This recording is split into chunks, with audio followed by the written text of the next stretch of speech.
He was a quiet man with a dark past, and even darker secrets. Between 1990 and 1993, women began vanishing around St. Louis. Their bodies, brutally murdered and stuffed in containers, were dumped across the city. The killer left no clues, until decades later. Gary Randall Muehlberg, later known as the package killer, was first convicted in 1993 for one murder. But in 2022, DNA evidence finally unraveled the truth. He had been hiding in plain sight for over 30 years, responsible for the deaths of at least 5 people, including 4 women and 1 man. Beneath the surface of his ordinary life, army service, 2 marriages, a psychology degree, was a disturbing pattern of rape, manipulation, and escalating violence. His victims were often women on society's margins. His home hid secrets, and behind a false wall, a life of crime thrived. What you're about to see are the chilling confession footage of one of Missouri's most cold-blooded serial killers. In this full-length video, Gary Muehlberg, the package killer, is slowly unraveled by seasoned cold case detectives who use calculated psychological pressure and subtle persuasion to guide him toward the truth. Knowing he's already serving a life sentence, terminally ill, and with death closer than justice ever could be, Gary lets his mask slip, one murder at a time. These interviews are raw and unfiltered. Each moment reveals more of the monstrous reality he tried to hide for decades. Chapters and timestamps are listed in the timeline and description below to help you navigate this disturbing journey into the mind of a killer. Hi. Hello. Mr. Muehlberg? Yes. Hi. How are you? I'm Sergeant Jody Weber. I'm with the O'Fallon Police Department. Who? O'Fallon Police Department. Okay. I've waited a long time to talk to you, so. Really? Yeah. Yeah, see, I'm Mike Harveywood, St. Charles County. Okay. Yeah. How you doing today? Okay. You okay? What's up?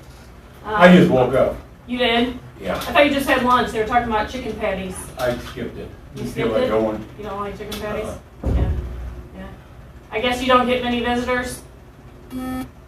No. No. Okay. So, get to the chase. What's going on? All right, well, we're investigating some cases from back in the early 90s. So Okay. we got to do some paperwork for us to be able to talk about that any further. Okay. Okay? So I do have to give you your Miranda rights. Just because you're here now and for us to be able to talk to you and hear what we got to say. Okay. Okay? Back in the 90s. A long time ago. Yeah, yeah. You've been here since '93. I was arrested in 93. I've been here since, well, I went to Fulton in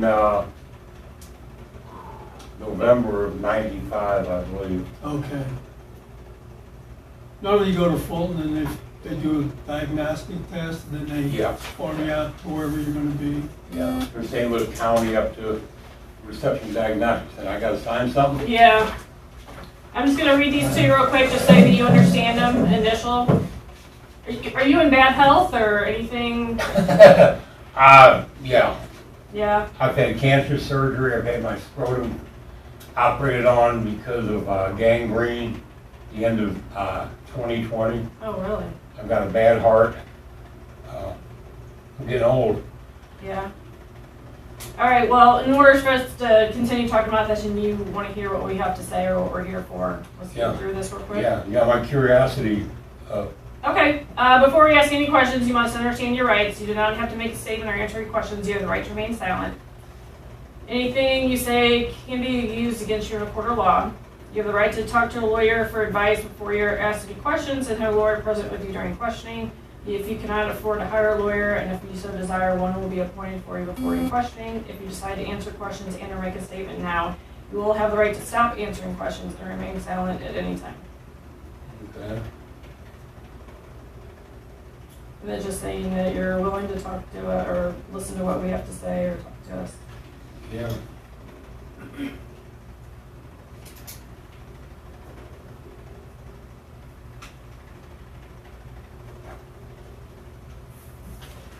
So I did a little homework on you. So you have been here since 93? Or Well- you got locked up in 93, been here Right. since 95? Okay. Are you from the St. Louis County area? Yeah, that's where I fell from, up in Bell Ridge. Okay. And you lived there from like the late 80s, right, in Bell Ridge? Oh, yeah. Yeah. Well, there's a particular girl that I wanted to talk to you about. Okay. Okay. Obviously, you probably watch television and technology changing in this world. Yep. DNA is a big thing right now, and technology, with DNA progressing so much Okay. throughout the years, that's kind of what put us here right now. So I can tell you, for back in the early 90s, we had 30 to 40 investigators working on these cases and could never figure these out, never figure this case out. But here we are in 2022 with technology, and we got a DNA hit.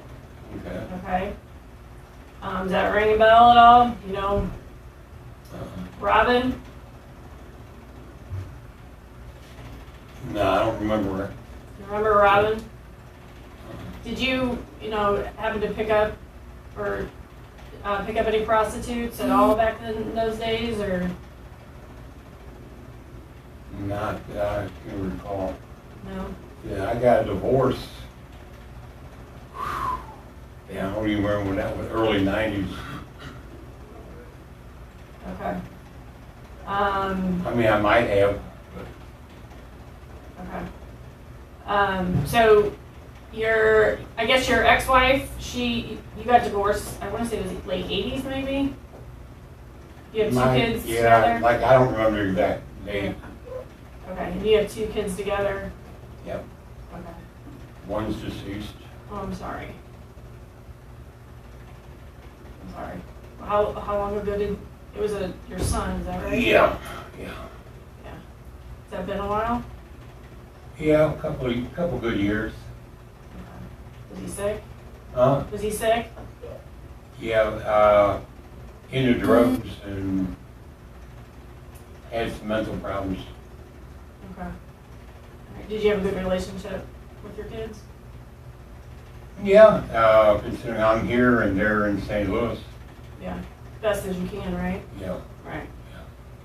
Yeah. Okay. So early 90s, you're living in Bell Ridge. I guess up until 93 when you got locked up. Yeah. Okay. And you said you did kind of maybe pick up a prostitute here and there. Yeah. Okay. Do you remember their names at all? No. No. Where would you have picked them up from? At bars or taverns. Any streetwalkers or anything like that? They may have been, but I don't know. I don't remember where they were when I met them. Mainly bars. Okay. But they were working girls, they weren't just patrons of the bar? I mean, they were prostitutes? After I got talking to them, I guess I knew they were. Because it would cost you some money? Hmm? It would cost you some money? Yeah. Yeah. Right. How many girls do you think you picked up over those early 90s? I have no recollection No. or idea of that. I know we're throwing stuff at you from Yeah. 32 years ago, right? Yeah. And my memory's not the best anymore. Yeah. What kind of meds are you on? What kind of medications are you on? Hmm? What kind of medications are you on? Blood circulation, blood pressure, heart medicine. I carry nitro. I see that. Yeah. Digestive problems. Nothing mind altering or anything like that? No. No, No meds like that. no antidepressants or anything like that? So you're pretty clear-headed, you just got a lot of physical problems? Yeah, I mean, what I went through in 2020 and the aftermath of what I'm suffering, I mean, I got arthritis in the knees and the hands. Right. Mhm. Well, believe it or not, I think you're 2 or 3 years younger than I am. How old are you? 75? How old? 75? Really? Yeah. Yeah, I'm 73. Yeah. Yeah. So I'm, knock on wood, man, things are going well. So, part of my job is that I do a lot of these, like she was talking about, progress and DNA and stuff like that. I work cold cases. I Okay. did a pretty long stint with the local police department, but now I'm hired to do pretty much cold cases. And that's why I'm working with Jody here to, work on some of these that are been sitting around for years and years and years. And again, in reference to the cases that she's going to talk about, I was one of the original investigators on that case back in the 90s, in 91. Okay. So I have a knowledge of these cases, and she's been devoting almost her entire time in the Detective Bureau doing the same thing, working on cases like this, especially this case here. So she has a lot of information. She will explain it to you, and just lay it out to you. Yeah. Okay. Yeah. So you're here life without parole, right? So Mhm. you're spending your rest of your time here. However However short, however long. that might be, right? Okay. Well, I'm just going to show you. This is, Do you need glasses to read, or can you read? Nah, I'm okay. I thought I was going out for medication, that's why I got my pen with me and I'm not properly dressed. so Robyn Mihan. She was a young lady that was found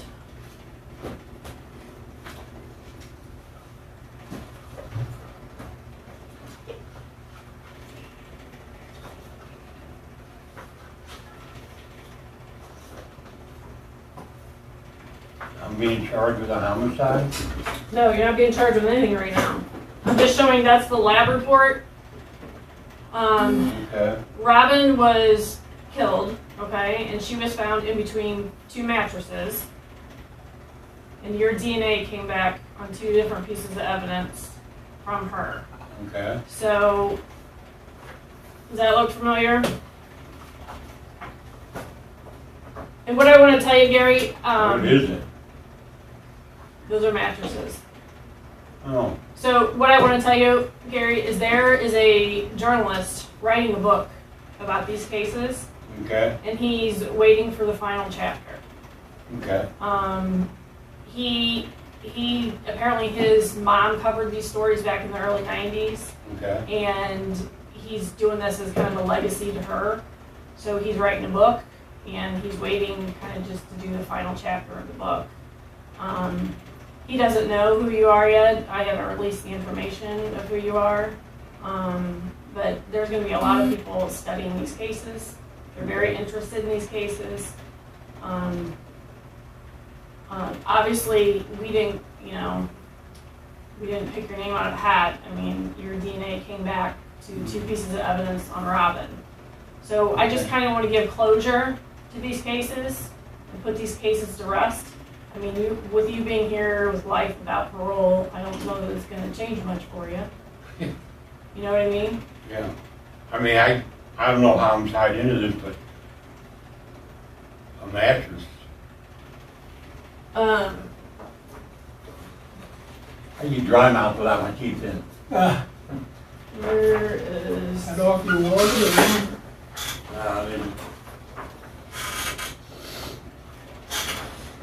Does that tattoo look familiar at all? Mm-mm.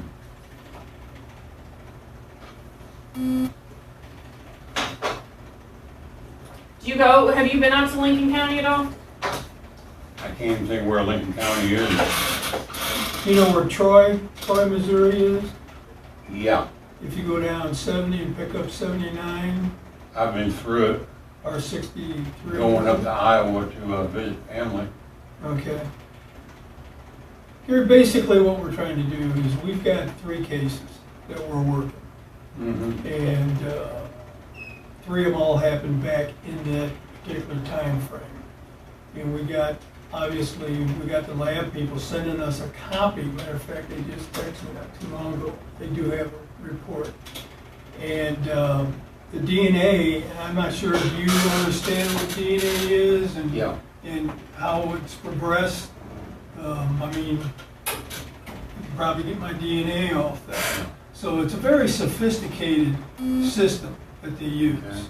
Okay. And is there any reason why your DNA would be on 2 items from this particular case?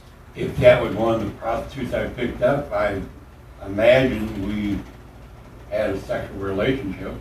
Okay. You wouldn't happen to remember a name or anything like that? No.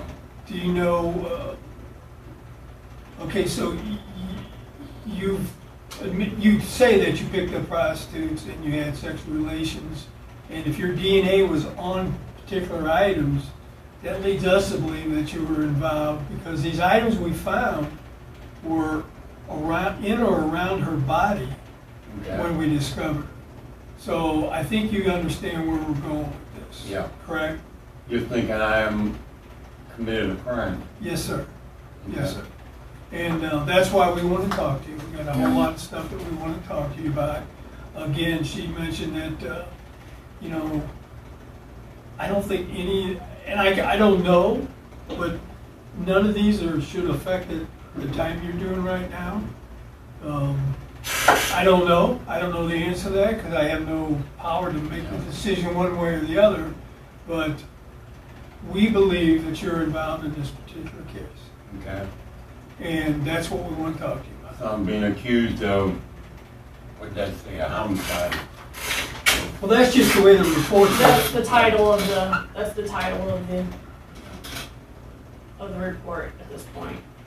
But like I said, with these mattresses, there's 2 pieces of evidence wrapped up inside there Okay. that come back to you. So like we explained it to you, you're in here for whatever time you have left. Yep. You're not getting any, I mean, I don't know how they can give you anything more, you know what I'm saying? But we would like to, The death penalty. well, I mean, that takes 15, 20 years, you Huh? know? That takes 15, 20 years typically. Not since the courts ruled on a couple of years back is, but I'm not gonna cop to something I didn't do or don't remember doing. Could you have done it, just don't remember? I think this conversation's over because I don't understand all this. That's why we're just trying to explain it to you. Yeah. That's why I'm laying it out there for you. Yeah, the I lab appreciate report. that. Um, I mean, I might have been one of many people that had a sexual relation with somebody in one day, if it's a prostitute. mhm. Because common sense tells me that's how they make their living. Have a couple Johns. Well, So- I'll be specific with you. The DNA came back on a condom wrapper. Okay, The condom wrapper was wrapped up with her, Okay. and then she had tape on her body that comes back to your DNA. okay. So, I mean, I'm being honest as I Yeah. can with you. I appreciate that, So- but I don't, no. No. And like I said, there's a lot of people who want to study these cases and study you and, get in your brain right now from all these cases, Yeah. And I know we're laying a lot on you. You haven't probably thought about anything going back to the early 90s in a long time, No. after 32 years. No. But we're being upfront with you when it comes to what we've got. Okay, So, we're just trying to find out, exactly how it happened, what happened, because we've already got the, physical evidence that we need, so. well, if you got the evidence, why are you talking to me, charging me with something? Because that's not what I'm looking to. I want to find out all about it. I want to find out details of get in your head right now and find out how it happened, what happened. Those are the things I'm interested in. Okay, It's not all about, charging you with something. I would like details just so I can learn more about you. Why? Well, this is a case that's gone unsolved for 32 years. Right. That not one detective, back in the early 90s, 40, 50 detectives working on this were not able to solve it. None of those guys. With all their experience and all their training and everything, they weren't able to solve these cases. Okay. So that's why I want to learn as much as I can about you, because you got past all of them.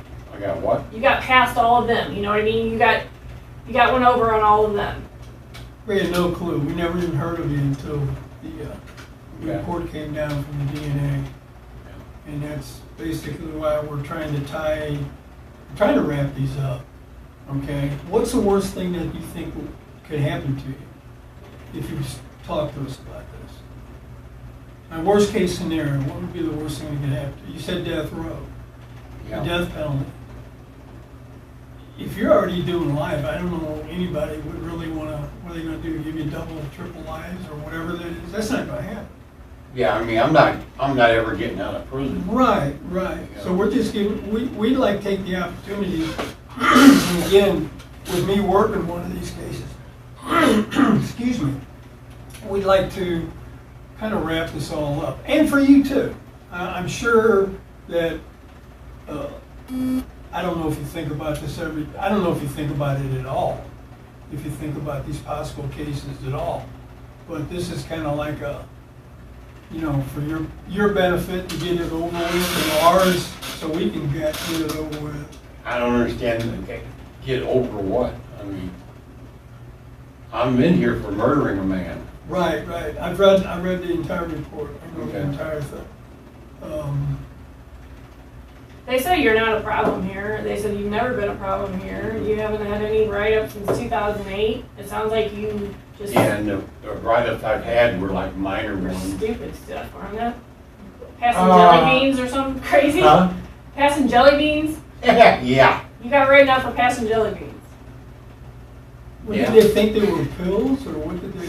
I mean, I guess you just They messed got up. they got rules and regulations wherever you go. Yeah. Yeah. And in a confined environment like this, some are petty, some aren't, but you still got, like on the street, I don't know if you still got laws against jaywalking, I don't know if anybody's ever got it. you know. Yeah. Yeah.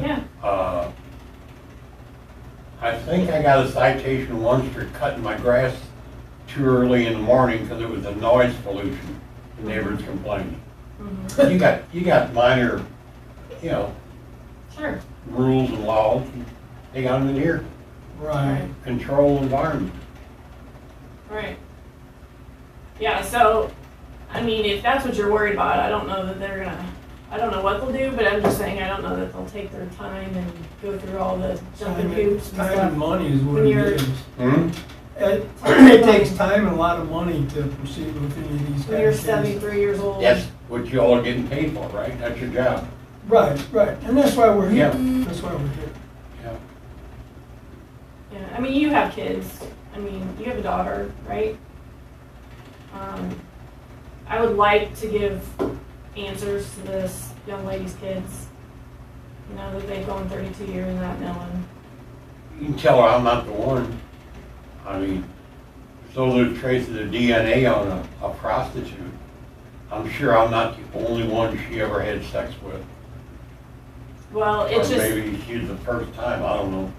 I mean, like I said, it was the tape on her body. So I don't know that she would leave the tape on her body kind of thing. You know what I mean? So. Right.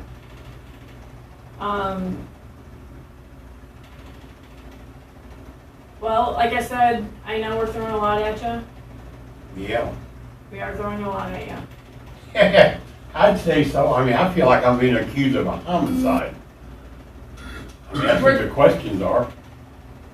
Well, I mean, You found a dead prostitute with traces of my DNA on something. mhm. Okay. One of them, you might be able to explain away, maybe the condom wrapper, you know?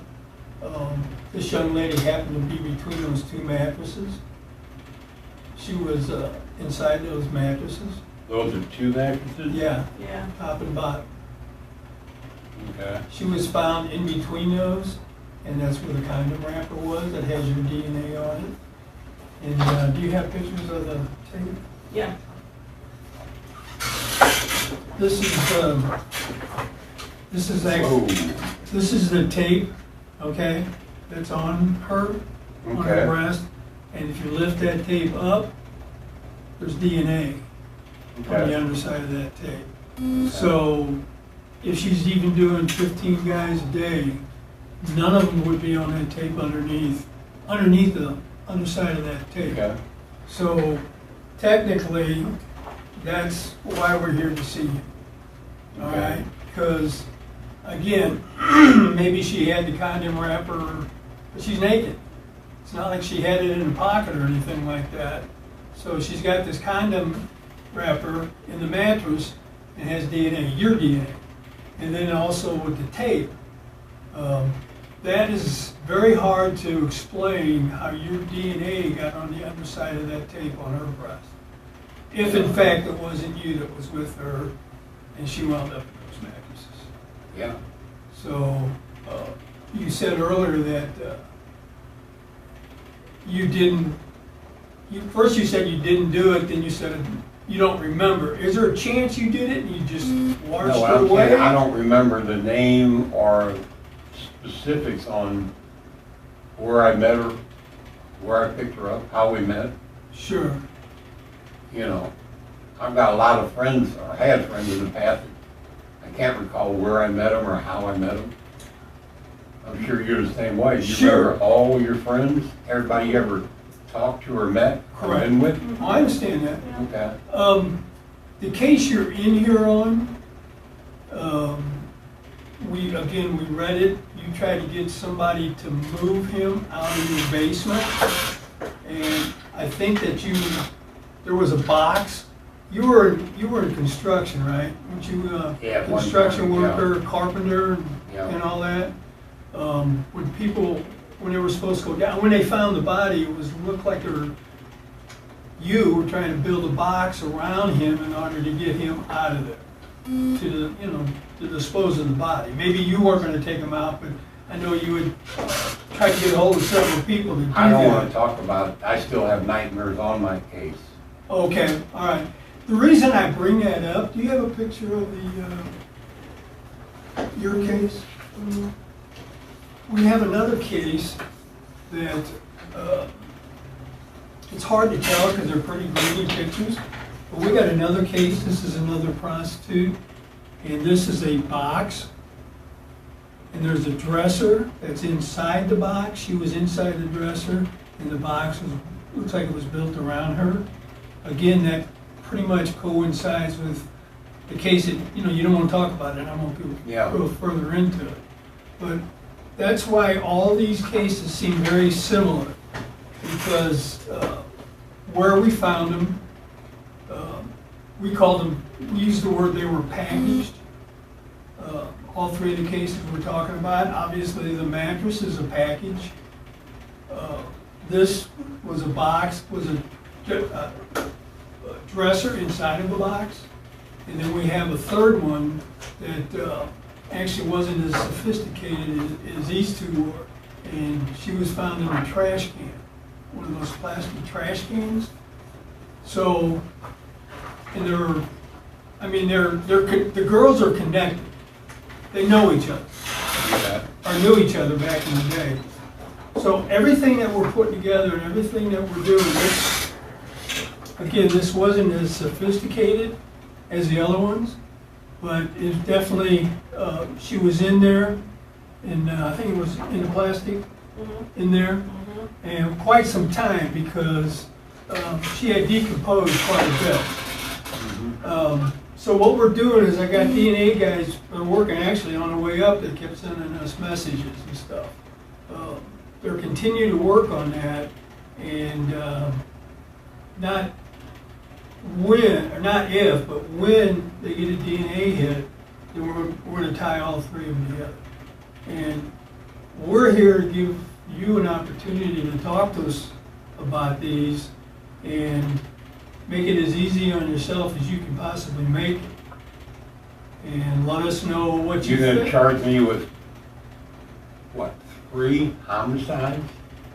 We don't know if we're gonna charge anybody. We're up here to try to get the truth out of you and have you tell us what you know. I don't know anything about those. So, again, how do you explain your DNA being on I the don't. tape? On the tape. I don't. Now, you don't doubt that we have it, right? I mean, you've What I'm seen the thinking lab- right now is kind of like private thoughts, but if you got it, you got it. Okay. I also know of how y'all bill cases. Well, I've been doing this almost 50 years, and I've never put anybody in prison that didn't deserve to be there. So I don't build a case. You don't have to worry about putting me in prison and keeping me here. You're already here. Right, Yeah. right. Yeah. We're just looking for answers. I became interested in these cases about 14 years ago. I was fascinated with them. I like cold cases. I like working cold cases. I started looking into it, and I couldn't believe that all these investigators couldn't solve these. Mm-hmm. You know, You say these all happened when? Back in the, 1990. around the 90s? Okay. Yep, all in 1990. And all 3 girls knew each other. They all came from the same area. And where would that be? Cherokee Street down in St. Louis. Okay. Used to be called the old, I think they Antique called, Row? well, that, and they used to call it the stroll back in the day, I think. I used to live down on California off of Chippewa and Cherokee. Right, and that's close to, Yeah. where this is. Yeah. So you would be familiar with the area, correct? Well, my in-laws lived down on Compton and Arsenal, Mm-hmm. and that's when Karen and I separated. She moved back with her family.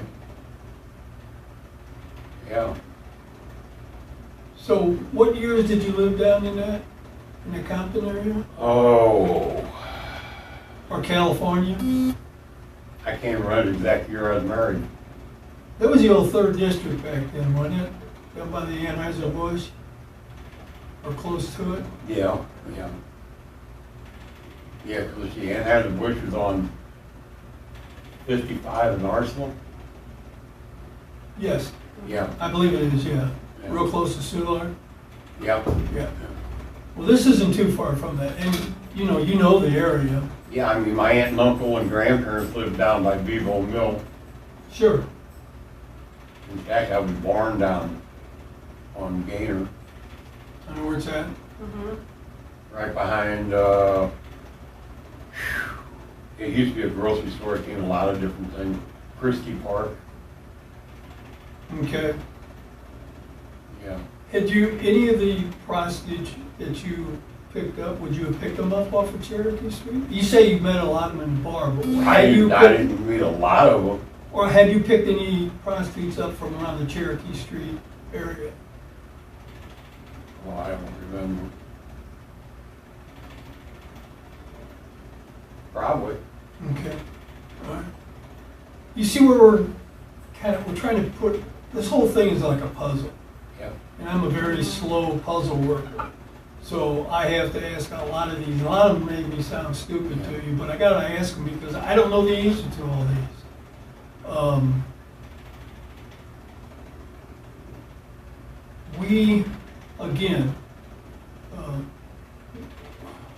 What do you think about a guy writing a book about you? I mean, is that a good thing, a bad thing, or what do you think? I never thought, I'm not thinking about it. I mean, I wouldn't know how to do that. I wouldn't know how to take it. He wrote a couple articles about these cases. Yeah. I have it here, it's in my stack. I'm going to show you.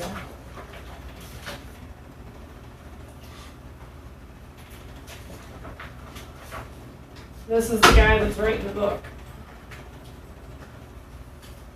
Did you write this one too? Did you write for the paper? Yeah, he wrote for Riverfront Times. You remember the Riverfront Times? It probably. That's the guy writing the book. Ryan Kroll.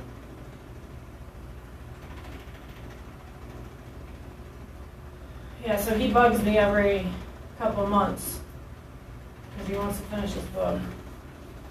I mean, yeah, okay. Yeah, like I I said. mean, I'm not interested in reading that kind of book. Yeah, I'm not interested in, No.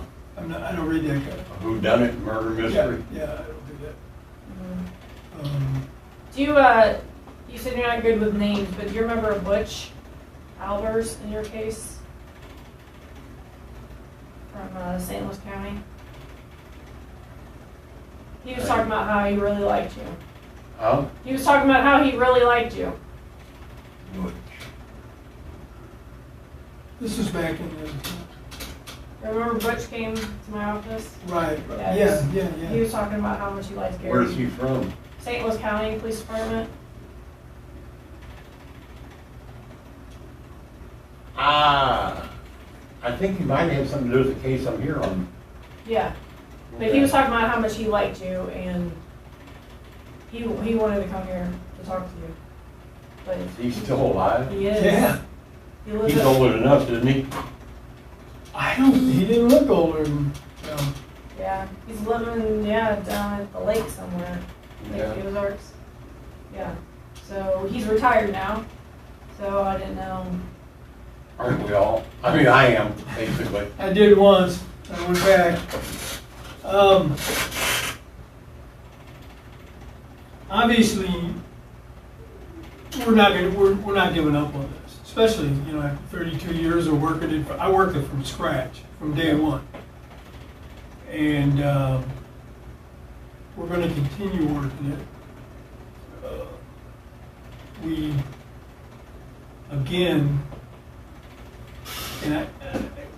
There's nothing we can say that will convince you that you're not going to get charged with all three, one or two or whatever.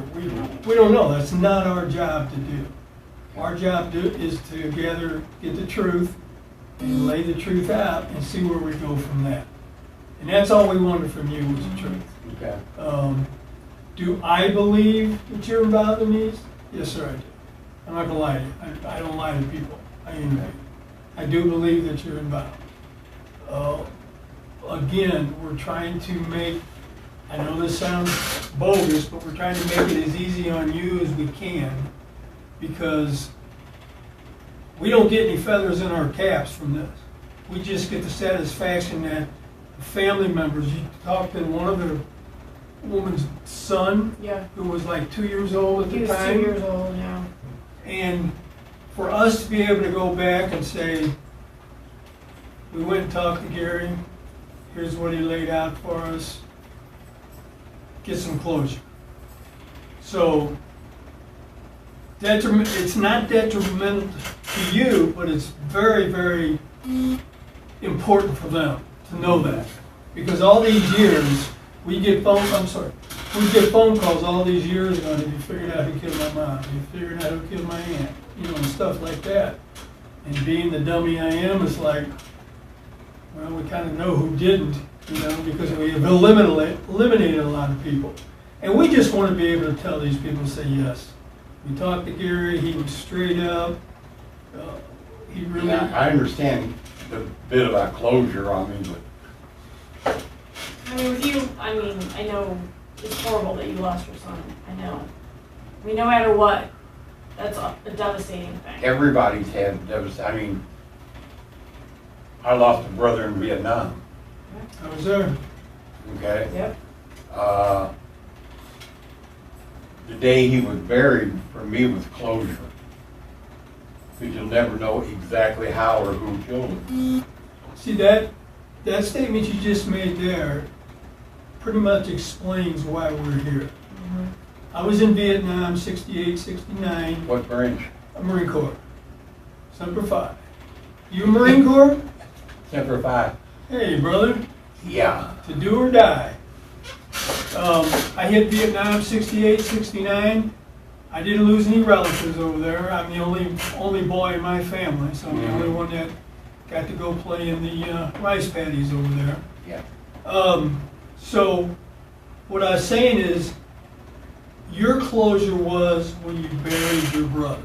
Was he killed by enemy fire, or do you don't know? I don't, yeah. You don't know. So when you say closure, when they throw the dirt on top of him, but you still in the back of your mind, you're thinking, how did this happen? I mean, my job was, if you're in Vietnam and you get shot, my job was to call in a helicopter, come get you, take you back, either dead or alive, take you back to the rear area. That's what I did, okay? Yeah, Ronnie was missing for 3 days. Yeah, see? Yeah. And again, if you knew in your mind that, not that you'll have a picture of it, but if you knew in your mind that he was walking up top of a hill and enemy shot him and killed him, that's closure. Just throwing him in the ground, putting dirt on him is, I guess that is closure, if you don't know. These people put their people in the ground and threw dirt on top of them. They don't have closure. They don't have closure. If you accept the fact that you... To them, they don't. Some people, I mean, okay. It's one of those things at first, I mean, closure means something different to everybody. Right. Would you not like to know exactly what happened to you? Was it Ronnie's his name? Ron. Ron? Yeah. Wouldn't you want to know exactly what happened? I mean, I had to write letters back home to these families of people that I put on helicopters. And it's like... He died in war. I mean, I've accepted it, I've moved on. Yeah.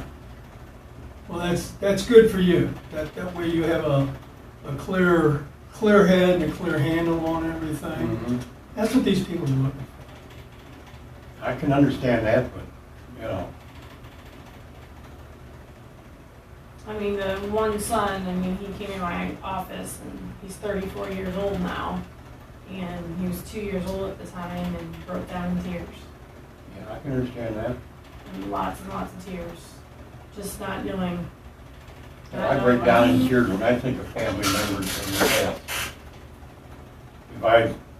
Yeah. Some things I leave buried, I don't rehash them. Yeah, trust me. The nightmares are still there. Yeah. Were you in the Marine Corps? That's what I just said. Yeah, I thought you said... Because Semper's high, I mean, When were you all trying to catch me up in something now. No, we're not. We're done talking. Okay. We're done talking. Okay. Okay. All right, well, we have to go get them to come get you. Hmm? Just have a seat. We have to go get them. Oh, yeah. We can't just let you I hang know off. the way back. I'm Yeah. sure you do. Did you have anything else? No, I was just gonna give him my business card so he knows who we are. So Gary, here's my business card. Okay. You can keep it. I don't need your business card. Okay. You already got your minds made up or investigating this and that, you know. No, I don't want to leave on bad terms, Gary, because I mean I was excited No, we're to not. meet you. You all are doing a job, I guess. I know. I'm looking to give answers to some people. Yeah. That's all. That's all. You know. Okay. I was hoping maybe you could help us out with that. That's what you all did this time. Okay. I'll be here if you want to talk to me some more. Would you have a problem with us coming back and talking to you? If I had a problem, would it make a difference? Well, you can refuse to talk to us. Yeah. No, I have no problem with it. Okay. So we're going to leave it kind of open as the fact that if we get more information, we'll come back and talk to you. If this is your choosing, you want to, you know, Okay. I can't Oh, stop you from coming down. right. There is one thing. Did you approach the... Oh yeah.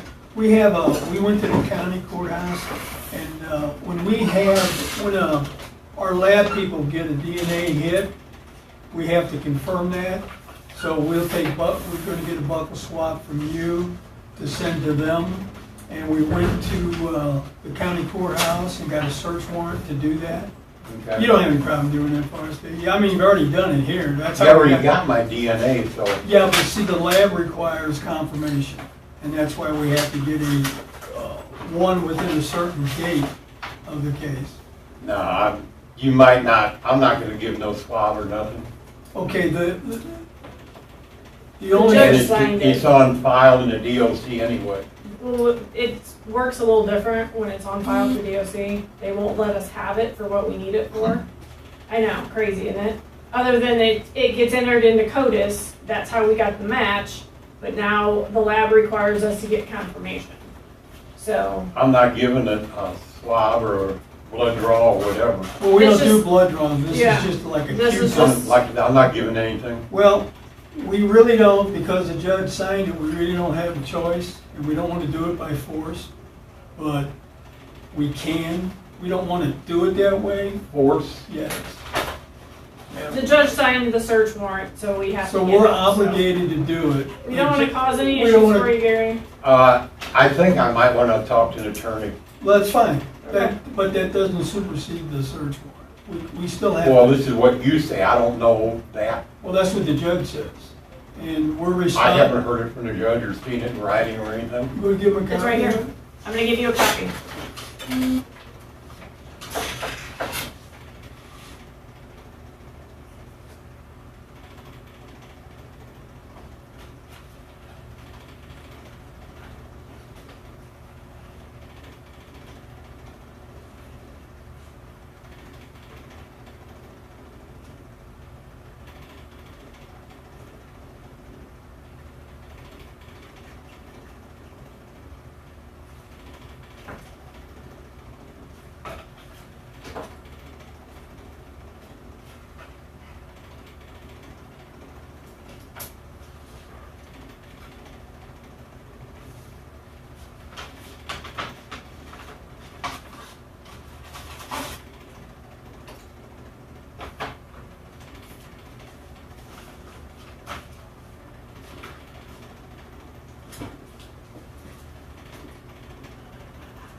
I think I want an attorney. I mean,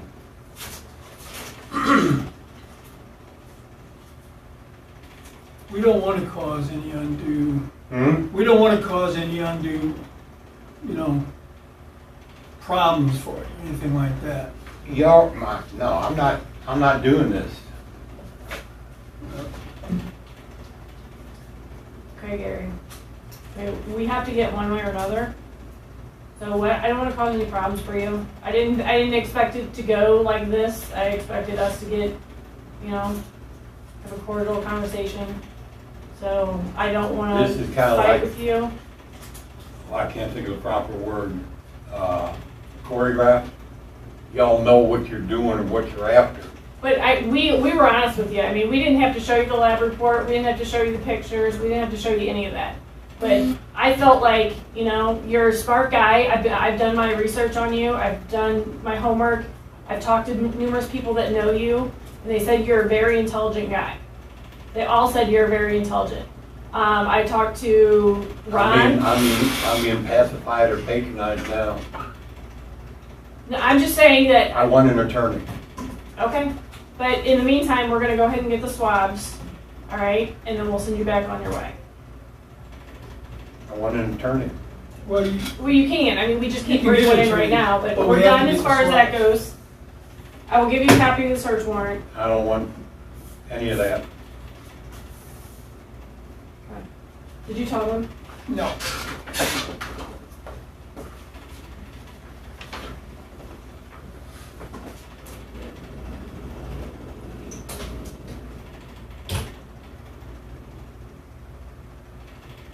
You can get my DNA like you're saying off paper and stuff. I mean, I've touched stuff.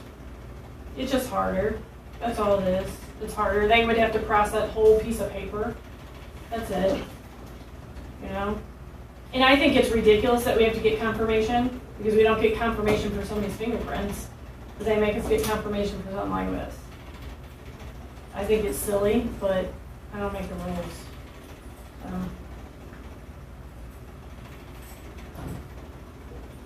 Oh, well.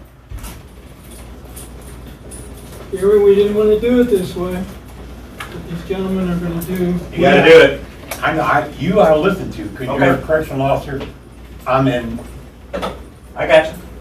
you So know, just cooperate with them and we'll I get am. it. I am. Okay, then you'll let her do the buck swell?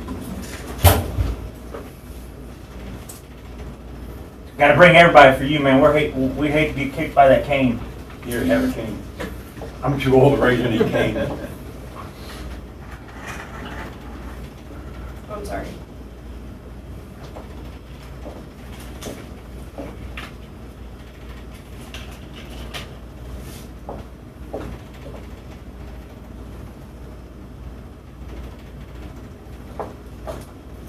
That's it. Harmless, right? Did you want a copy of this? No. Okay. I guess you keep it for your file or something? Did you not give them a copy already? No. Okay. No, we did. Okay. Do you need this one back here? No, Or do you, is no, this, that's- okay. Nope, that's Actually, that's his. That's his. Okay. So that We will put it in his file. That'd be great. All done with them? That's it. All right, man. Going back to 5? Oh, yeah. All right. Good luck, Gary. Huh? Oh, Oh, no. Gary Muehlberg clearly wasn't expecting detectives to confront him with decades-old evidence linking him to multiple murders. After more than 30 years of silence, Muehlberg didn't confess during the first meeting. Instead, he demanded a lawyer the moment detectives served him a judge-signed warrant to collect his DNA. Visibly irritated, he accused them of staging the whole interaction, claiming it was choreographed because they already knew what they wanted.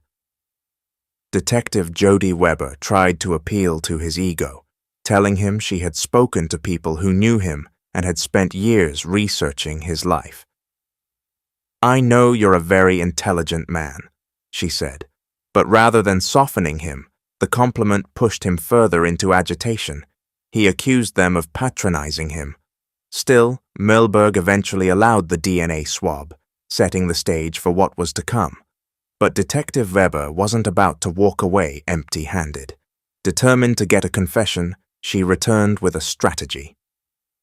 In the next meeting, she presented Gary with letters from 3 separate prosecutors, guaranteeing that the death penalty would not be pursued. At 74 years old, terminally ill, and already serving a life sentence, Muehlberg had little to lose. What followed was chilling. In the next interview, Gary begins to open up. If you're ready to hear his shocking confessions, they begin in the next segment. Chapters are marked in the timeline and listed in the description below for easy navigation. This is a long video, but one you won't want to miss. Gary, come on in. Hi, Gary. Come on in and have a seat. Okay. Hi, Gary. How are you? Gary, how are you? I got you what you wanted. Okay. I got you 3 letters here from 3 prosecutors. You want to take a look at that? Then they won't seek the death penalty.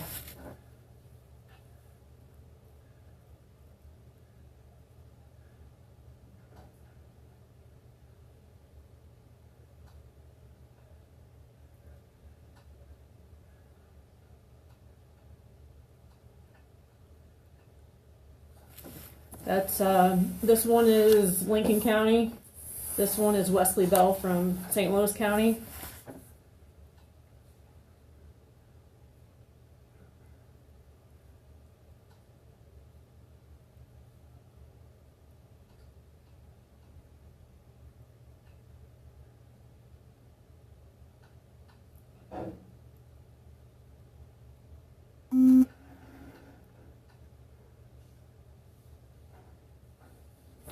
And then this is Tim Lomar from St. Charles County.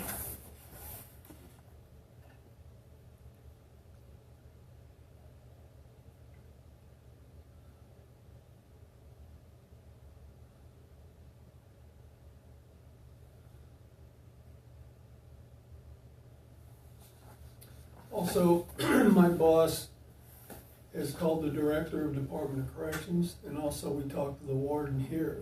No matter what happens, you will not be out of here. You will not lose any privileges, your iPhone, nothing. iPad. Yeah. iPad. Yeah. Everything will remain the same. Okay. Because last time we talked to you, I think that was one of your biggest concerns, was because you were pretty much set in your ways here, and then the death penalty. So we've answered both those situations, and we would like to talk to you further in reference to the cases we're working. Okay. Okay? All right. Because I can, since we talked to you last time, some more evidence came back with DNA on it. The shirt, the T-shirt, 2 pieces of the T-shirt came back with your DNA too. The T-shirt that was wrapped around her head. Okay. Yeah. So, obviously you can have copies of these if you would like them. Yeah. Okay. Let me grab a pen.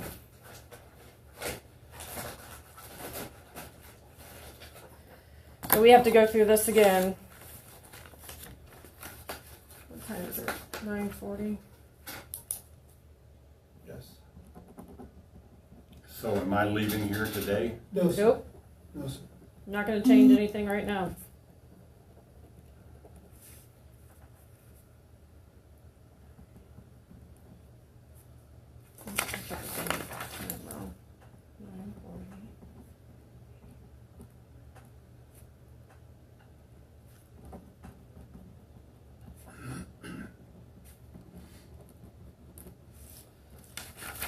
All right, Gary, I'm just going to read these to you. If you understand, just initial right there for me, okay? Before we ask you any questions, you must understand your rights. You do not have to make a statement or answer any questions. You have the right to remain silent. Anything you say can be used against you in a court of law. You have a right to talk to a lawyer for advice before you are asked any questions, and to have a lawyer present with you during questioning. If you cannot afford to hire a lawyer, and if you so desire, one will be appointed for you before any questioning. If you decide to answer questions and or make a statement now, you have the right to stop answering questions or remain silent at any time.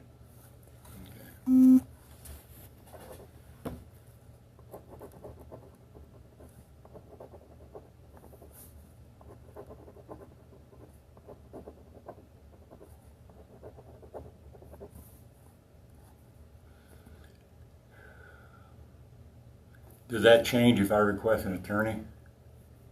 We just can't talk to you right now. And if you do, I don't know what's going to happen. Yeah. I can tell you, I talked to all 3 of them and said, please. I know they wanted to go all the way. I asked them to please not do that and let us give Gary a chance to do this. So I can't tell you if we don't get cooperation what they're going to do. I don't know that.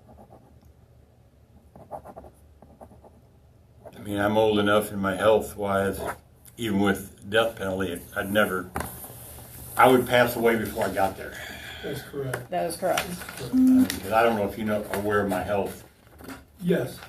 Actually, you told us basically what your health was. Yeah.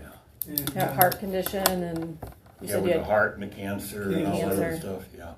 Okay. Are you good with the cancer now? I mean, or is it? Yeah, they removed my prostate, and there could be some complications, but the heart slowed down a whole bunch, Okay. you know. Okay. You seem tired. Yeah, fatigue. Yeah. My heart rate stays around 140 to 64 or something like that, and they say it's low. It Okay. is kind of low. Well, it is Yeah. low. It is low. Yeah. Okay, so now what? So I'd like to start with Robyn. I have a picture of Robyn. I don't recognize the name, of course. It's 30 some odd years ago. So Robyn was the young lady that was in between the 2 mattresses. You know what? In between 2 mattresses. Okay. Can you tell me She how? don't- Tell me how you met her. Man, I've been thinking about that. It's like, I don't know I can't recall the circumstances I met her, but I guess if my DNA and all that stuff ties me to it, I'm good for it.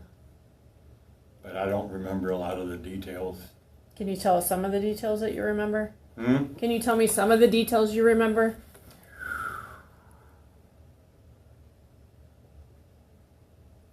How did she die? Well, she had maybe like blunt force trauma to the head and strangulation. And what? Strangulation. Okay. Do you recall the mattresses? Yeah. So apparently it happened in my house up in Bell Ridge. Okay. It's painful as hell. I know. Do you recall where the mattresses came from, Gary? Undoubtedly my house. Were they something that you were using in your house? Do you recall? Yeah. How long, if you don't remember how you met her, do you remember bringing her back to your house? Oh, yeah, I mean, I don't remember the exact.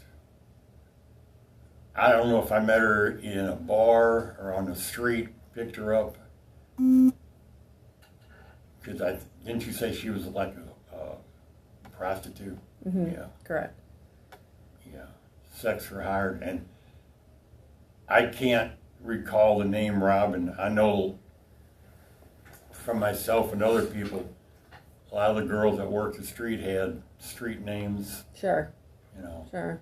Does she look familiar, though? I know it's been a long time ago. Yeah, you said this was back in what, 90? Yeah. That's 32 years ago. So, but you do remember having her at your house? She vaguely, I mean, she's an attractive looking young lady. Yeah, yeah. Do you remember how long she was there at your house? No, ma'am, I sure don't. Okay. I sure don't. So what do you remember about the mattresses and... I don't. How would you have kept the mattresses together? You recall that? I mean, she was in between two mattresses. Okay. How would you have kept those together?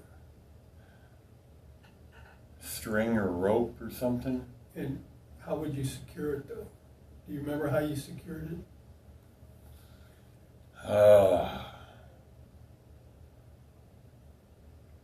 Not really. They were secured together, though? I mean, a rope around them, or?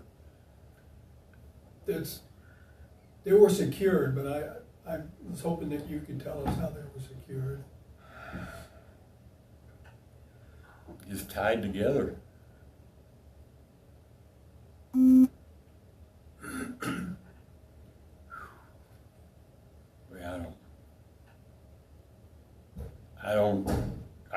I wish I could recall what was going through my mind to do something like this. Do you remember doing it? Vaguely, I mean, I'm thinking I had sex with her Okay. and paying her.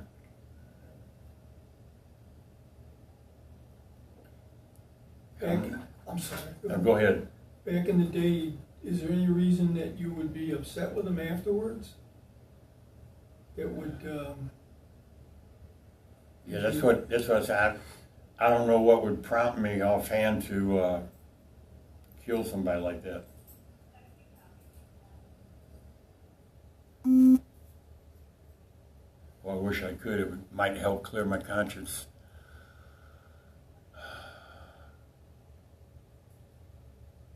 So you've been thinking about these since we left last time? What do you think? Non-stop, huh? Yeah. Okay. you pretty much were convinced we were coming back, right? Hmm? You were pretty much convinced we were coming back, right? Oh, yeah. Just a matter of time. 5 weeks today. Is it? Yeah. Your memory's better than mine. Yeah. Good memory. On some things, like, you know, when you get old, some things fade away. Sure. Now, do you remember where you disposed of her body? Do you remember where you disposed of her body?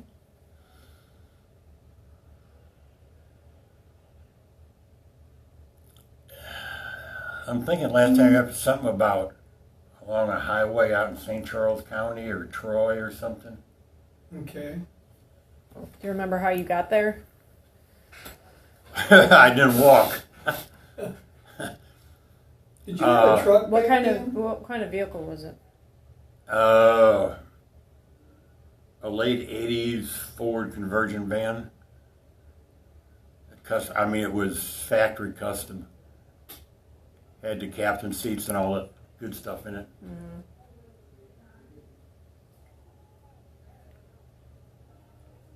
Do you remember?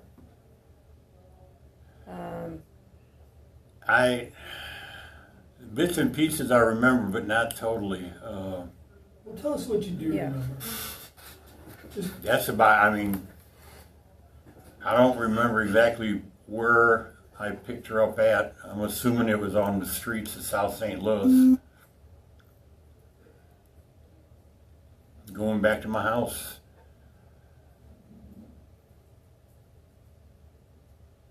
Maybe in time I can remember more details, but right now it's foggy at the best.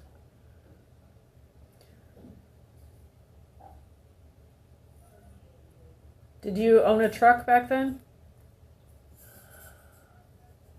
I know at one time I had, when I was arrested for what I'm here on, I had a 4-wheel drive pickup truck.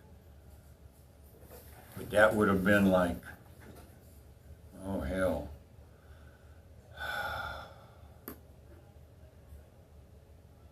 91, 92. Was there anything unique about that truck that you recall? It's just a 4-wheel drive. I'm not even sure of the make. Might have been a GMC or a Chevy. But What color? brown. Rusty brown. Yeah. Would there have been any accessories you put on there? Anything in the back, or do you remember anything? Let's see. No, 'cause it wasn't really that kind of vehicle to customize.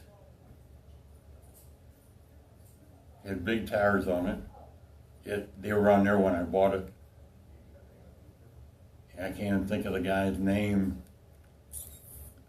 that I bought it from. I think he hung out at the little diner in Overland too.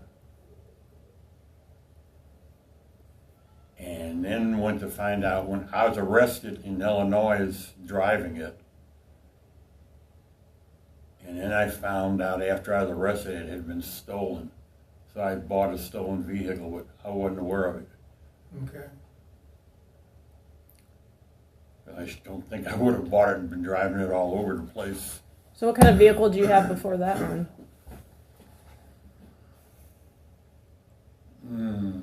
Let's see. I had like 3 or 4 different cars at one time.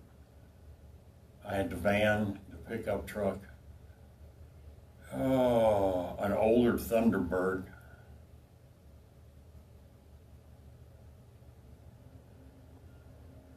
I think I had a Cavalier. Yeah, when I worked at the Shriners, I had a Cavalier.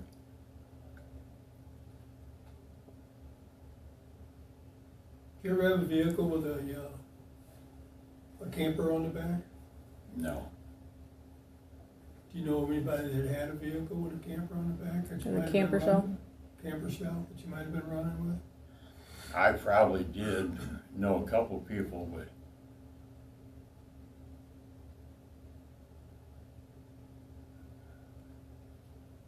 not specifics. So you said it was either St. Charles or Troy. Why that area? Why did you pick her to leave her there? I don't know. I really don't.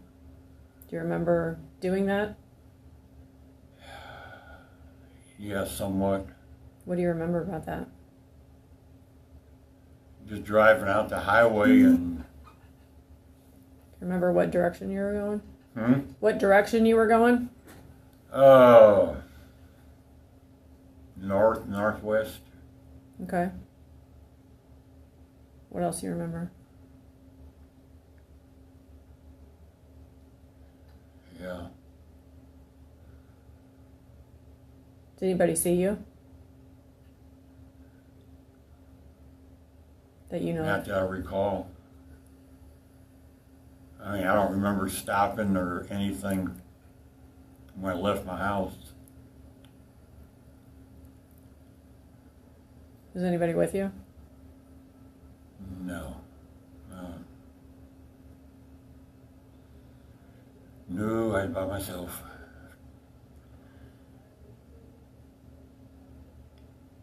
Are there others tied into this? Yes. Other. You mean other, people? Yeah. Oh, no. Yeah. Okay. We were hoping, Yeah, I don't think anybody was with me when this happened. are you sure? Not 100%. Right. Do you know anybody by the name of Danny? Who? Danny Finetti? Danny Finetti. Boy, that don't ring any bells. Who is he? He's just another name that came up throughout the years. We thought maybe he was an acquaintance of yours. Once we got your DNA, we've been doing some back checking on a lot of different people. And his name came up because he used to run to the diner. We don't know if he went to the diner or not. We're kind of hoping you could maybe fill in some of the blanks on that. Because that's not a real, Danny Finetti is not a real common name. No, Danny would be, but not the last name, yeah. Did you know any Dannys? Over years I probably have, but I can't place them right now. I mean, I know some Dannys in here, but Anybody that you might have run with when you picked up some prostitutes? no. I believe I was always by myself. So, when you had Robyn at your house, do you have any idea how long she was there? Are we talking long period of time, or? No, it wouldn't have been over a day or two. Okay. So by the time you picked her up, you had her about a day or two, and then If that long. you disposed of her. Hmm? And then you disposed of her somewhere in St. Charles? I know it was west of my house, northwest. Coming out 70? Huh? Coming out Highway 70? Do Yeah. you remember how far you got into St. Charles? Did you get off you go from St. Charles, St. Peter's, O'Fallon, then Wentzville, and then make a right to go up in Lincoln County and Troy area? Do you recall if it was, you drove that far Was that that day? Highway 79? There is a Highway 79. Yeah. Could I travel that occasionally going up to Iowa to visit family? Is that the only highway you took up to Iowa? Yeah. Yeah. Because it's mainly a straight shot. Okay. There's other highways. I'm not positive. I'm thinking it was 79. There's a kind of a cloverleaf, semi-cloverleaf interchange at, or was that 64? Did 79 go straight up to Iowa, or did it go up into Hannibal. Hannibal and Louisiana? Right, that was 79. That's 79. Okay, I took 64 then going into Iowa. That's 61 or 64, the same thing. 61 61 or 64. Something Some like people that. call it 64. Some people call it 61. Yeah. Yeah, there's so Yeah. at one time I know Lindbergh and Gravois had state highway numbers and stuff, but I Yeah. don't remember what they were. So you think you took 64 up north? Yeah. Do you remember how far you went up on 64? No, ma'am, I don't. Okay. Can I just get didn't a- know. Can I get a glass of water or something? I'm Sure. getting dry mouth. Sure. My dentures when I first put them in, Yeah. and this. Sure. Sure. Well, I didn't know because you traveled up to Iowa, if you were very familiar with that highway. Yeah, I got a sister and her family live up in Atkins, Iowa now. Okay. So you went up there quite a bit back in the day? Oh, 2 or 3 times a year probably. Okay. So do you recall how long you might have been on the highway? No. Was it before or after Troy?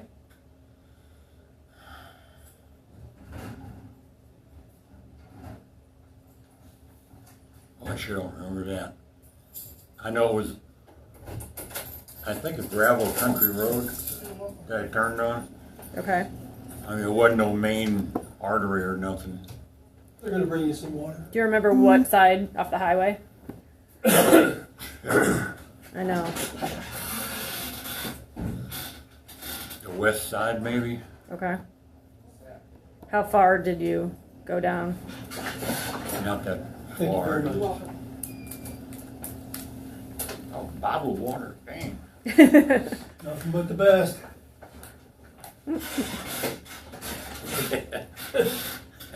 That's a good old saying down here. Is there really? So Yeah, you you're in the finest, you're in Potosi, nothing but the best that the DOC has to offer. I never heard that. Well, it's, I mean, I've been down here since beginning of 96. And from what I hear tell is the better of the camps as far as air conditioned, size-wise, things of that nature. What, did I miss anything? Yeah, we were talking, he said he went west off the highway, but you think it was, as soon as you got off the highway, how far do you think you went? Oh, man, I could guess, but I'm not sure. It'd just be guessing. Okay. But you said it wasn't far, right? Okay. I mean, probably under 8 or 9 miles, 10 miles. Okay. Do you remember what side of the highway that you left the mattresses? Yeah, would have been on the west side of 64, 61. Okay. And then what side of the highway? You said you turned like on you thought maybe it was a gravel road. Yeah. Do you remember what side of the highway or the gravel road it was on? You left the mattresses? No. I don't know if I left the mattresses as soon as I can't recall right now if it was on the west side. I had to go up the highway and come back down the other side. You know, headed north on 64 and turn around somewhere. I'm thinking that was all divided highway then, or not. I think it was. I know back then some of 64 going up to Iowa was divided. Some of it wasn't. I think now it all is, but yeah. Do you remember, and I know this going way back, do you remember what kind of weather it was? Rain, I know it was sunny, night. Wintertime, nighttime? You say it was nighttime. Yeah. Less traffic out. Right. Yeah. Or what time of the year it was? Man, I sure don't. I sure don't.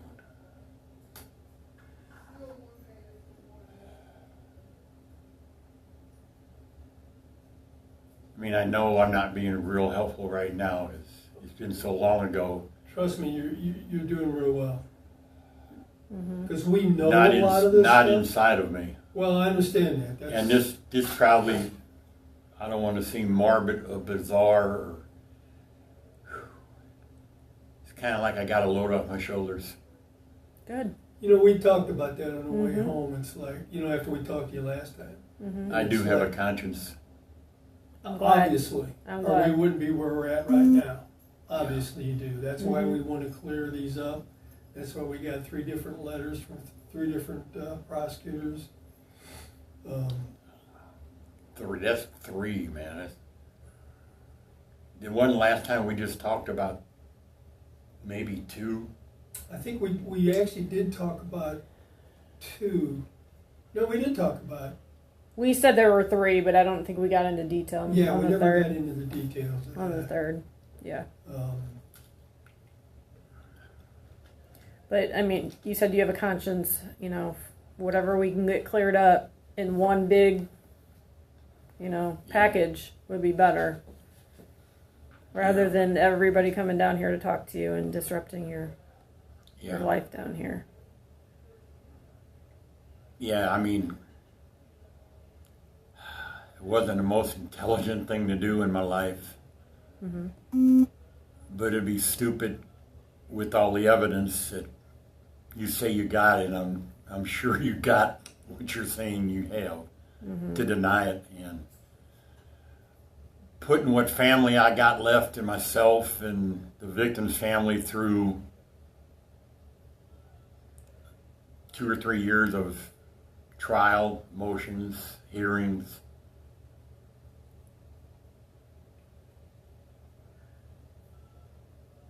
Yeah. Right. So that's why we're trying to get as much information this go around and put this to rest. Yeah. So you said the mattresses came from your house. Okay. Do you recall what happened with her after she was at your house? You said you had sex with her, and can you recall what happened after that? No. I mean, right now, I'd maybe when I'm laying in my bunk thinking about it, bits and pieces might come back, but right now it's like. Did something anger you? Did something anger you that she did, or? Not that I recall. I mean, some had to pop somewhere to 3 different girls, you say.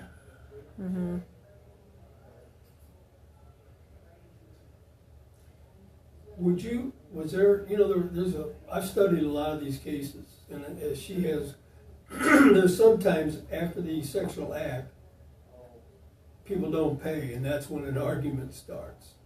Do you remember anything like that where you may have paid and then took the money back, or just didn't pay and through, you know? No, because I'm sure they were paid before they got in the van to go up to my house.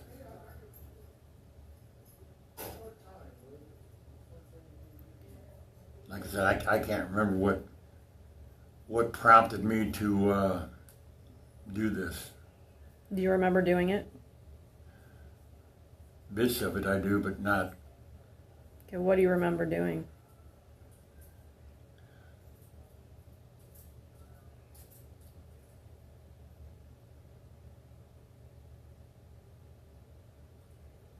I don't actually remember taking her life.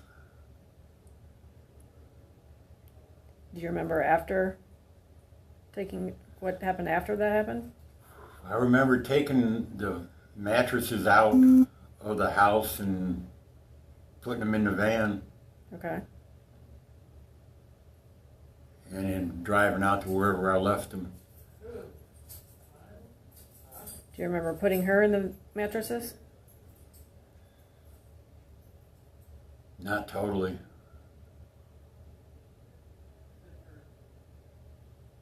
Do you remember what she was wrapped in between the mattresses? What she was wrapped in? Mm-hmm. Was there any clothing, anything like that? Yeah, I sure don't. I don't.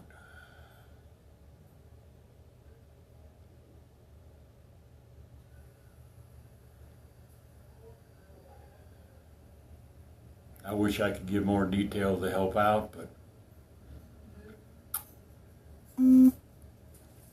because it can't hurt me anymore. Mm-mm. Let me show you another picture. And like she said, we don't want a whole bunch of people coming down and talking to you. You know,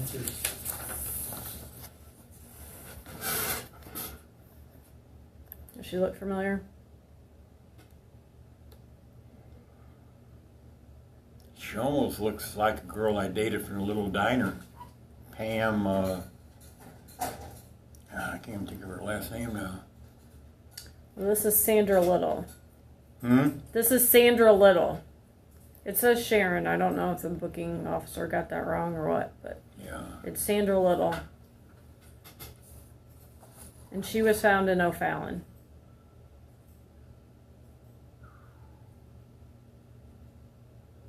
And I think we talked about that a little bit last time. About the box. I remember talking about me being a carpenter at one point. Mm-hmm.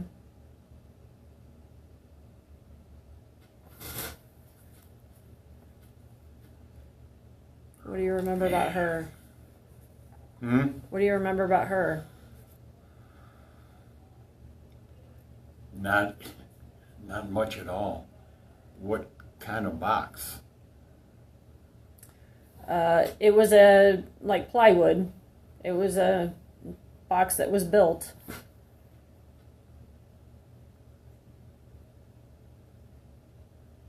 So when you lived at the house on East Edgar, did you keep any of these girls for a period of time? Not more than a day or two.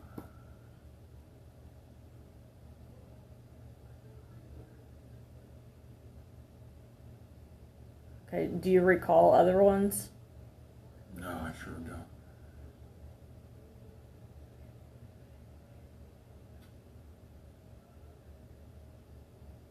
Well, I wish you could hypnotize me, help me remember some of this stuff to get it off. yeah. This and again, this is the O'Fallon case, and they worked it back and I worked this one. This is the one I worked back in the day. Actually, I worked all three of them. This is the one that I worked back in the day as well. And again, she's a prostitute. Okay. From where? St. Louis? Around the Cherokee Street area. Where? Cherokee Street Okay. area. South St. Louis. Right. Now, we don't know if there's more than three. All we know is that there's, at least we got three of them connected through, all the lab work and everything we're doing. So, and this is one of them that's connected. So, basically, we believe this is another one that you might have done. Oh, she sure don't look familiar.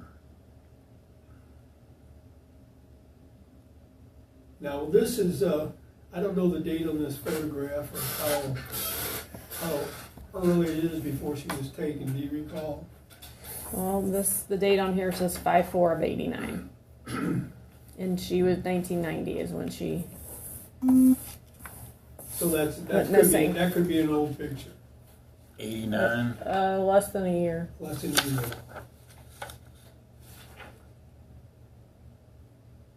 What was this one, 89 too? I don't know, I'd have to look at it. This is the oh, I'm sorry.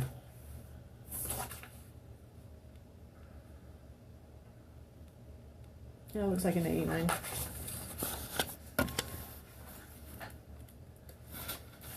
So the box that Sandra was in is similar to a box that Doc was in. Well, I sure don't remember making a box.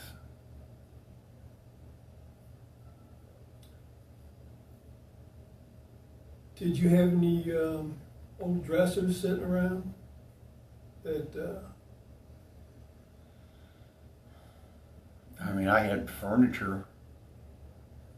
Do you ever remember removing the bottoms of the drawers that she might have fit in, and then the box built around her?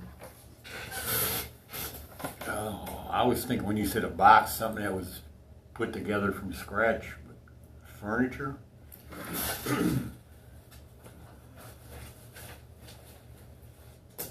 And if this box may not have been built by you, it may have been a box that you, I don't know, you had from a work site or something like that you might have stored other things in. Mm-hmm. But she originally was put into a dresser, small dresser drawer.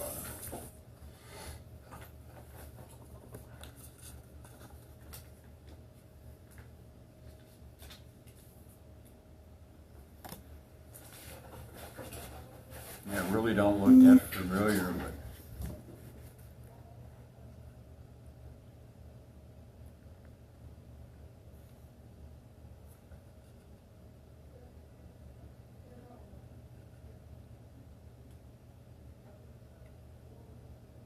definitely is a box, but I can't tell. I mean, maybe it'll come back to me in time.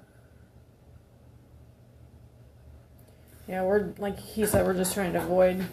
Hmm? We're just trying to avoid a bunch of people coming down here, you know? Yeah. Getting you So. confused and everything. Right.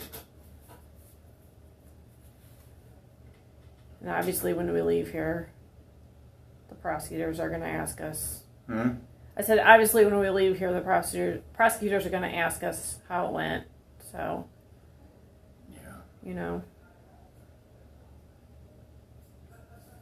Hopefully they're satisfied for me, with me confessing.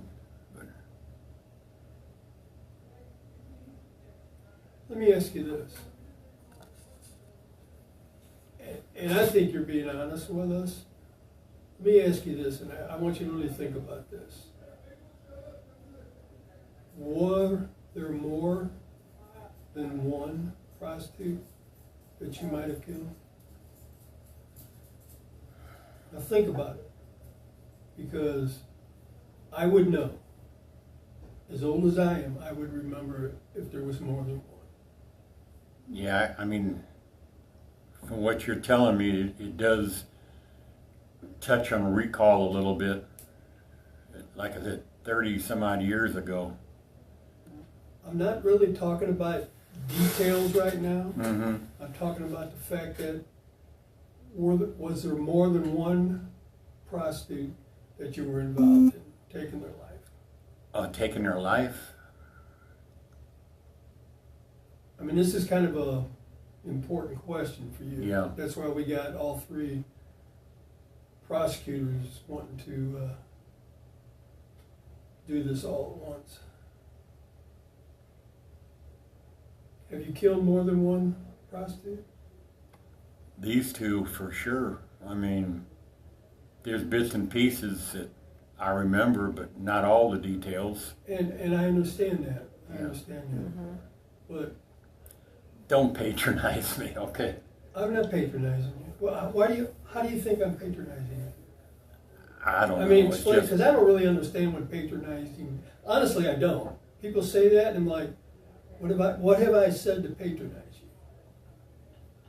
Probably nothing. It's just, it's impossible for me to know what's going through your mind, and vice versa. I mean, All right. there's things going through my mind right now that What's- is clarifying some of this, but it's also foggy.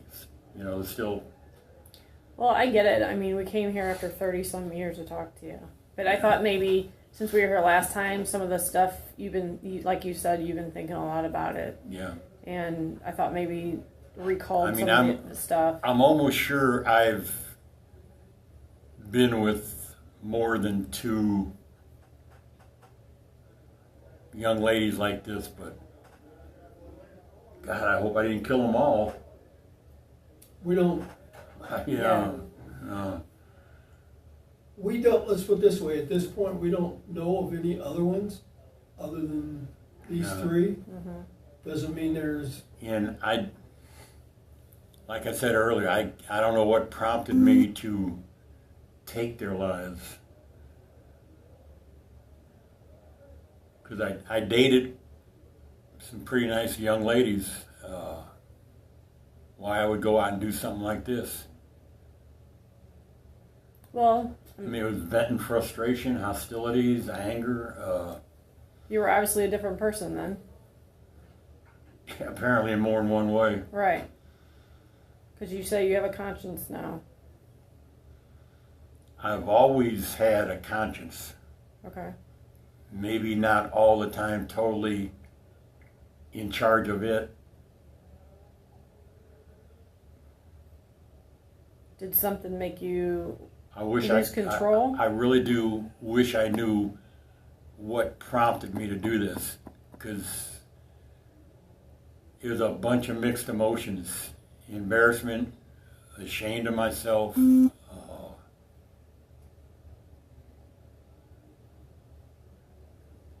What tripped the scale to cause this to happen? Mm-hmm. I myself may never know. You know, admitting something to other people is relatively easier than accepting the responsibility to oneself. I don't know if that makes sense, but I mean, Absolutely, it does. I've done things I'm damn proud of. oh, she had. Just ain't none of them. I know it's hard to do, but now's the time to get it out. I mean, like you said, you don't know how much time you have left. When the right thing to do is to get it all out and get it off your conscience, and knowing that you did what you could while you were on this earth. You know? Right now I feel like I've done a lot just talking to y'all, and I guess confessing to these, maybe. Go We ahead. just wanted a little bit more detail into what was going, what I happened. can understand it. You all want as much detail to make sure you got the right guy. No, we got all the evidence as you. And I showed you the lab reports when we were here before. But you're saying some other name, Danny, somebody that, That's just a name that had come up throughout the 30 years. okay. We don't have his DNA. We have yours. So we thought maybe because some of the stuff, looked like it linked to Danny. So we thought maybe you were friends with him or knew him at some point. Boy, that name. But his DNA didn't come back to anything, and then it hit to you, and then every piece of evidence has come back with your points to DNA. me, Yeah. So we already know we're talking to the right person. We're just hoping we can get a little bit more detail as far as how it happened, why it happened. Yeah, I wish you could get that information, because I would enjoy it Yeah. to know. Like I said, I come from good family, good people. I've always tried to do maybe not the right thing, but the proper thing. I just, because these dates are similar to each other within months of each other. Mm-hmm. A couple months here. And then again, all these happened in 1990. So these booking photos were just the year Wait a minute, prior. They happened in 1990. How come there's 89 dates on it? Well, these are when they were arrested Oh, in 1989. oh, And then okay. the actual incident, the murders happened in 1990. So a year after these pictures. Those are the Yeah. those are the mug shots. Yeah. Yeah. Okay. Mm-hmm. Well, that clarified that. Mm-hmm. What time of year did you find them? She was March And she went missing in fall of 1990, but she wasn't found until February 91. So that's why I asked you how long you might have kept her. Yeah, she wouldn't have been at my house that long. Because I had custody of my kids on a couple of weekends a month. Can you remember where you would have taken her? Hmm? Do you remember where you took her? Did you own any property or garages or somebody else's house or No, I didn't. in the woods or?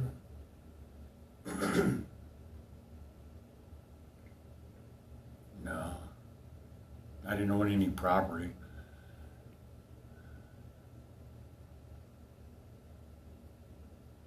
Because from the time she was taken until the time they found her was a pretty good amount of time.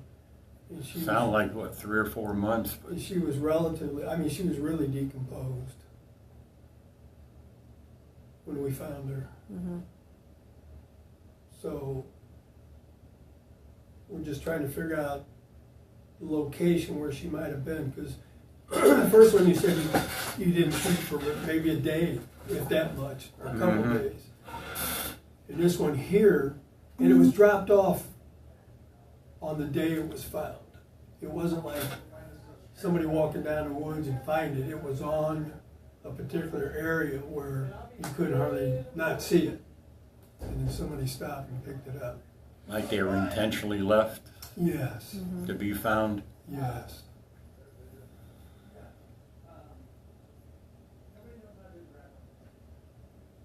Yeah, I don't.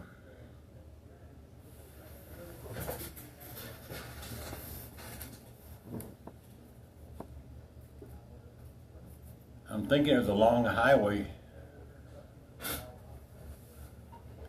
Probably, man, 70. Okay. But I can't place how far O'Fallon was out of St. Louis. I know it was west of St. Louis, but Do you remember what was around there?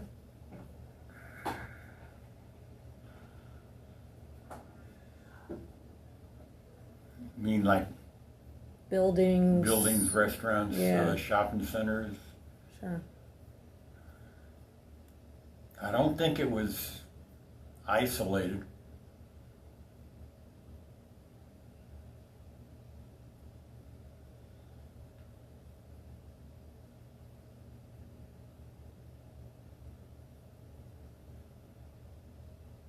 Do you remember which vehicle you used that time? Probably the van. Because I don't think I had the pickup truck in the early 90s. I think I got that. In like late 91, early 91. Might have been, I mean, I can't remember when I exactly got that.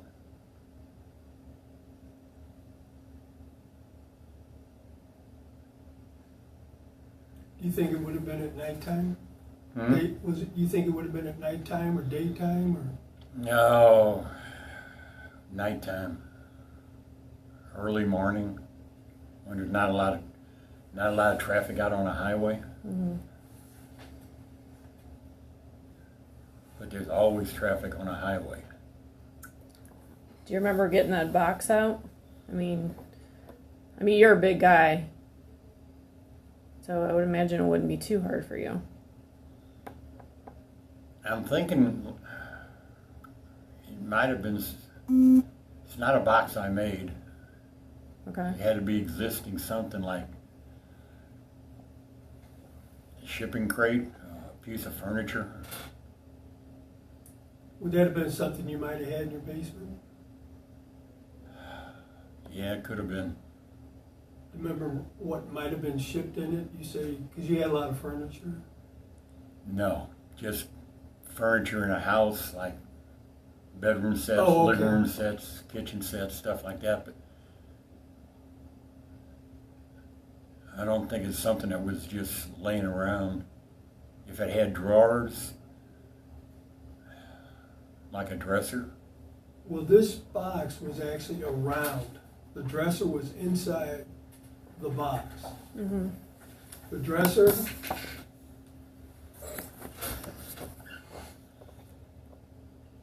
do you have a picture of the dresser, or possible?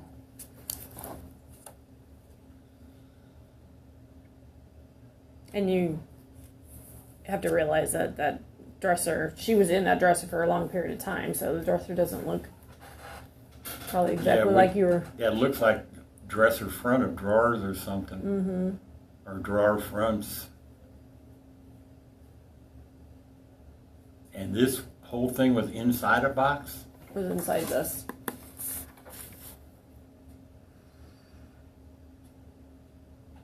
Yeah, it looks like a dresser.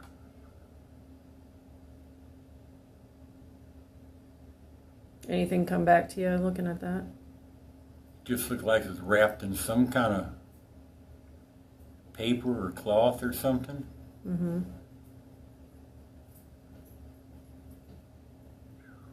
Yeah.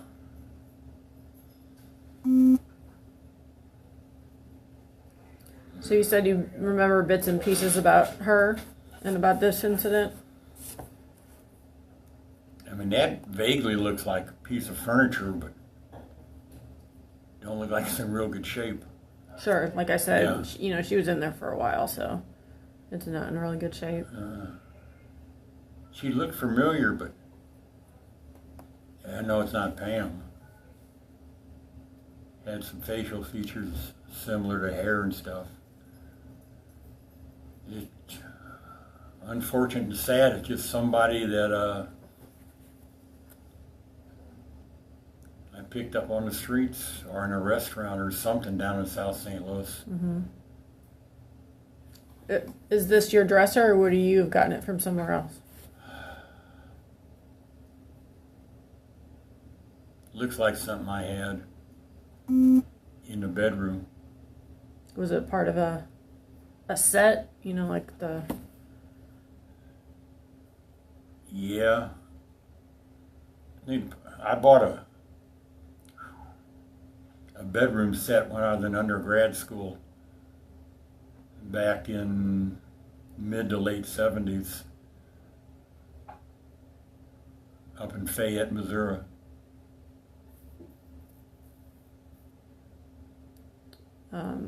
It's hard to tell because there's not a lot of detail on it. Sure. Would that have been in the same bedroom as the mattresses would have been? Yeah, because the house only had a one-bedroom house. Oh. It was a small house, Okay. like under 900 square feet.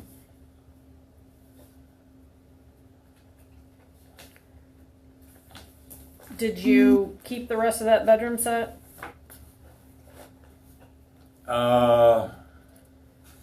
In that house? No. I think some of the bedroom set the ex-wife got in a divorce. Like it had a king-size headboard and a big dresser and a smaller, not much bigger than this. So she would have taken that bedroom set, or the one that this belonged to? I know she got the king-size headboard. Okay. And which ex-wife would that be? Hmm? Which ex-wife would that be? Which one? Mm-hmm.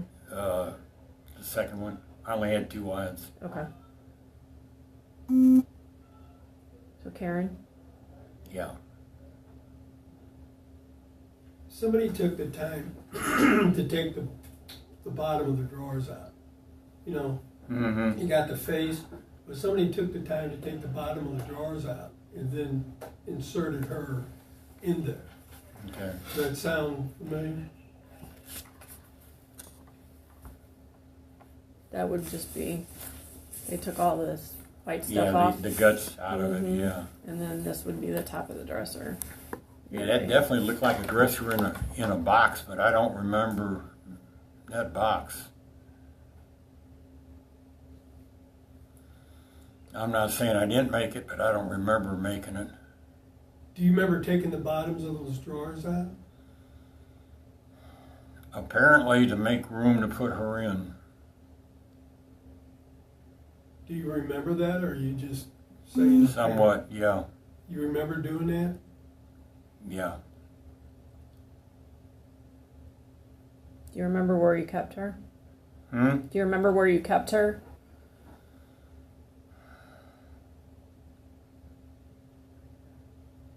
No, I sure don't. Because Doc was kept for a while in the basement. Not a whole lot. Could you have kept her in the basement and then just decided now it's time to get rid of her? That's possible.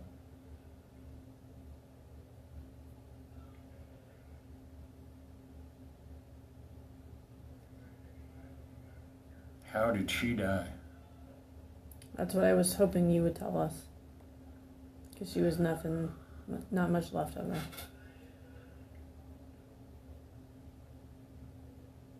Oh, I sure don't remember. It's something I blocked out.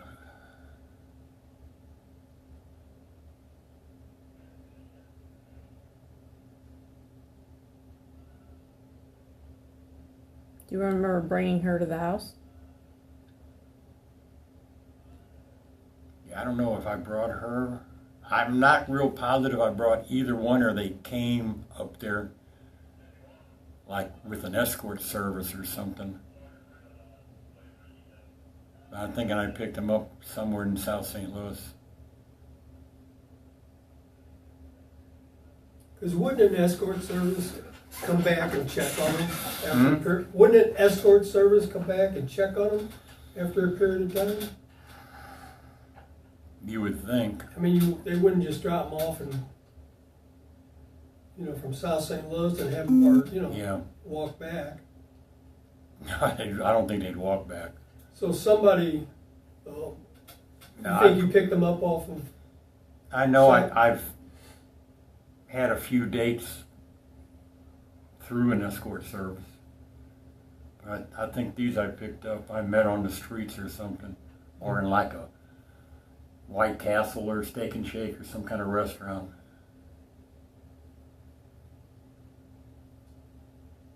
So the ones you picked up at the escort service, did they come to your house or did you pick them up from the... No, they came to the house. Okay. Did you ever frequent any hotels around South St. Louis if you would pick somebody up off the street and take them to a hotel or anything like that, or would you more than likely bring them back to your house? More than likely bring her back to the house. Okay. When you lived on California, did you ever bring anybody to the house you lived in on California? I was married then. So there would be nobody. Okay. And you lived on Humphreys too, right? Is that right? Yeah. Would you ever bring anybody to Humphreys? No, Karen and I were still married on house because we got married and we moved into an apartment building on Keokuk in California. And then we moved to Humphreys, which was just a block or two south of Tower Grove Park. And then we moved closer to her family on Arsenal.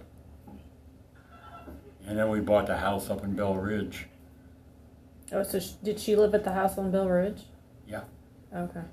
yeah. What was the reason you got divorced? If you don't mind me asking. We weren't we knew each other like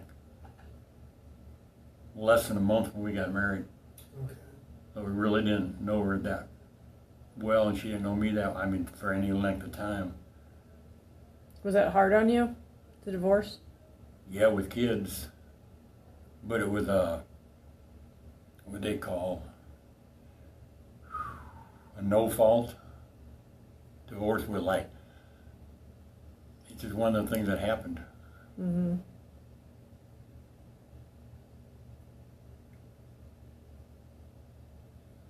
So how long did she live at the house in Mill Ridge?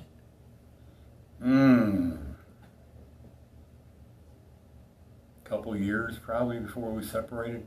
Because I noticed you were doing some construction on the house, right? You were doing some construction on the house?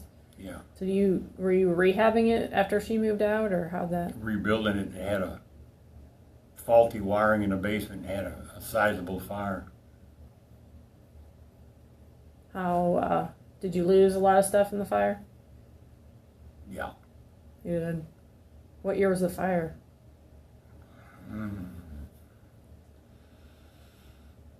91, 92. Okay. Let's see, Doc died early part of 93. Might have been the early 92 I had the fire. And that was because of the wiring? Yeah. Yeah. Okay. Was it a total loss? The inside was pretty well gutted. Like all your personal belongings and all that? Huh? All your personal belongings? The big majority of them, I mean, I had salvaged a lot of stuff and put it in storage while the house was being rebuilt.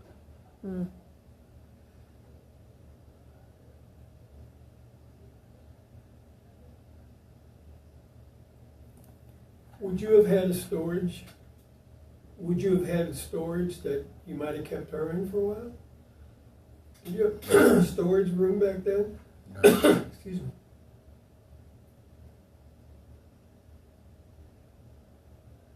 Like I said, this was what, early 91, late 90s? All of them went missing in 1990, and then Okay. Sharon wasn't found until February 91. Yeah, see, that was So, more than a year before I had trouble at the house with the fire. okay. So I wouldn't have had any storage. Or you wouldn't have had a storage shed then? That was after the fire.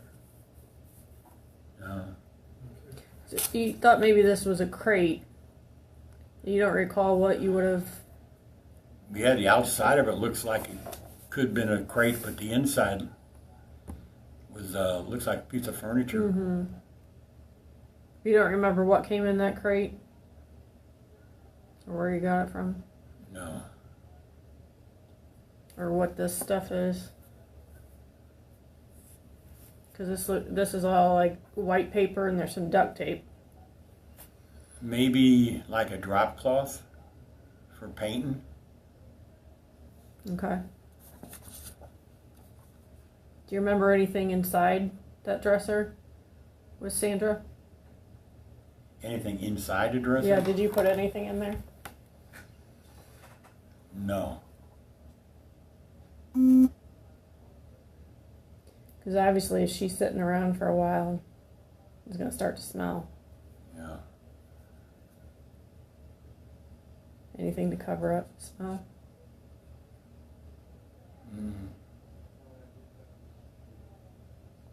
No.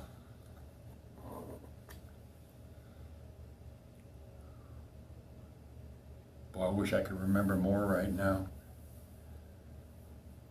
Mainly to help me. Right.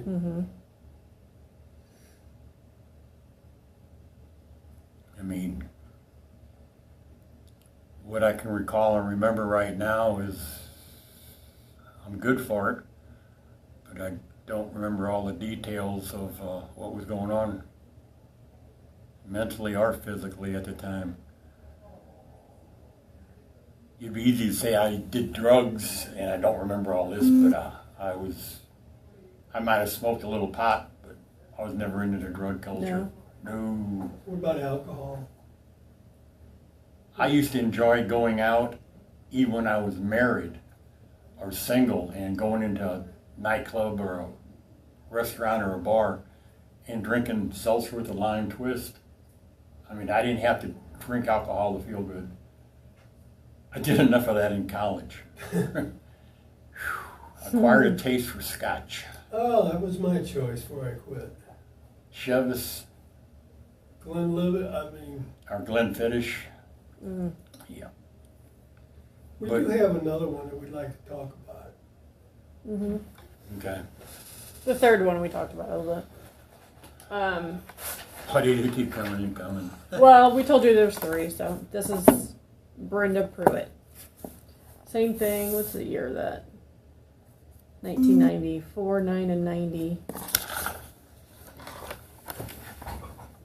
Well, she looked like a rough one. Shouldn't say that.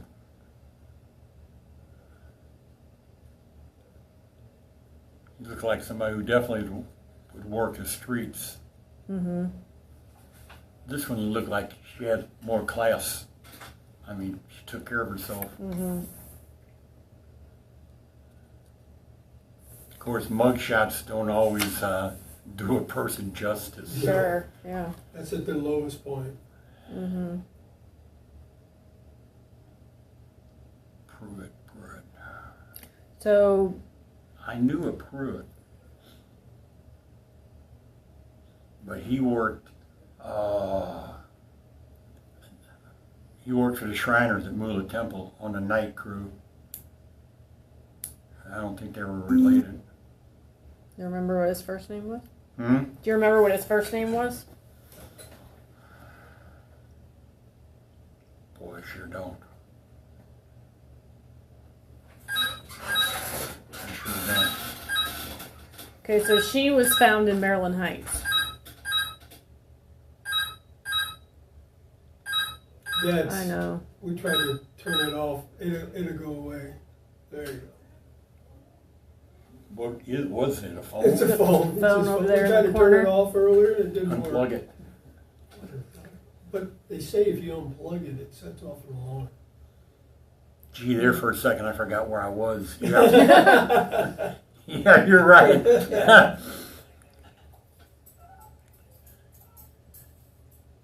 In Maryland Heights. Yeah, so you said you worked at the Shriners. That's also in Maryland Heights, is that right? Yeah, the new Muehlberg Temple moved from, what was that, Lindell, Yeah. out to the old Parkway Junior High School. They bought it and remodeled it.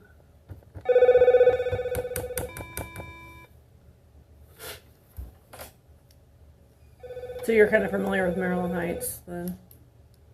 Yeah, Chuck, my old boss, the one that I got involved with Doc and all this, lived in Maryland Heights. How long did you know Chuck?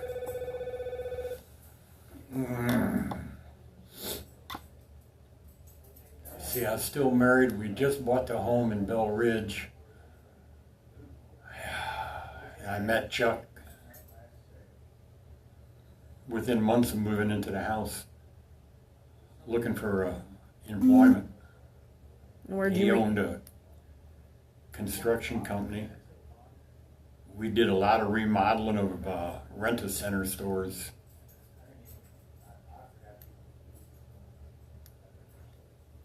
So how did you meet him? I can't remember who introduced us or where I met him.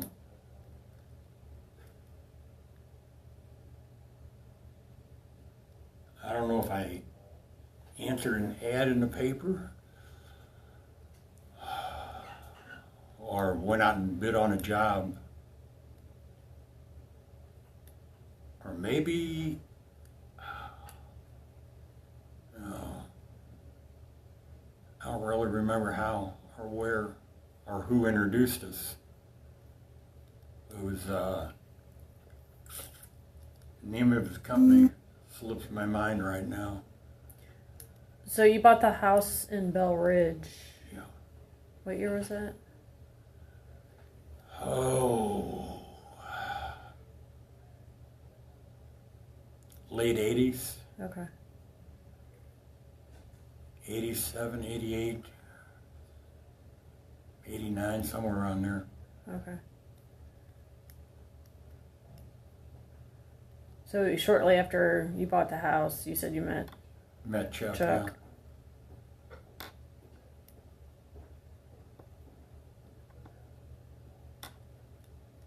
Yeah.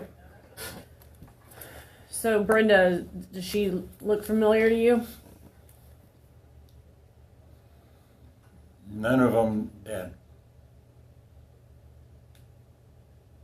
I couldn't pick out of a lineup. I mean, Okay.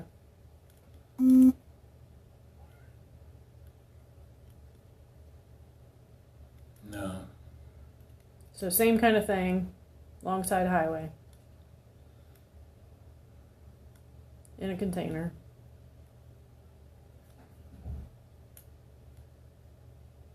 Okay. The same year.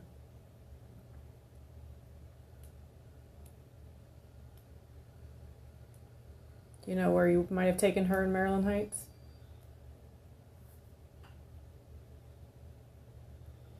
Off the highway somewhere.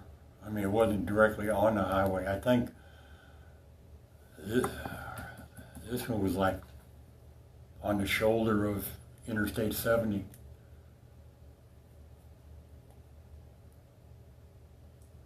You're talking about Sandra Little, correct?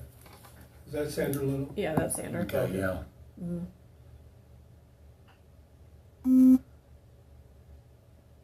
But you don't remember what was around that area?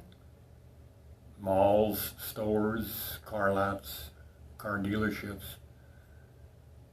Or That what? would have been on the outer road, not right on the highway. Oh, that the businesses would have been on the outer road, yeah. Yeah. Do you remember near what exit? Oh, I sure don't. I sure don't. And were you by yourself on that one? Yeah. Yeah, I don't. I would have remembered if I had an accomplice, and I don't think I did. I'm almost sure I didn't.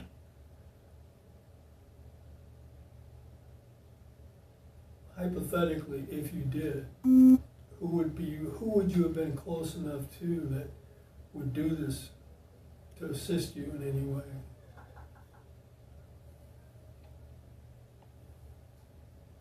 Boy, that's a toughie. Sitting here now, and prior to, I didn't think I was, what's the word, capable of doing this. I can't think of any of the people that I had as friends or associates or work with that be involved doing this. Would you have told anybody about this?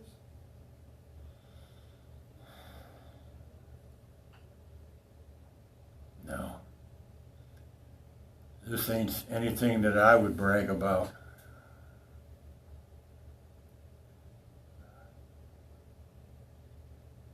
You know, there's always conversations going in where you're at right now. Anybody in here that you talked to that you would have told that you're good for these? No.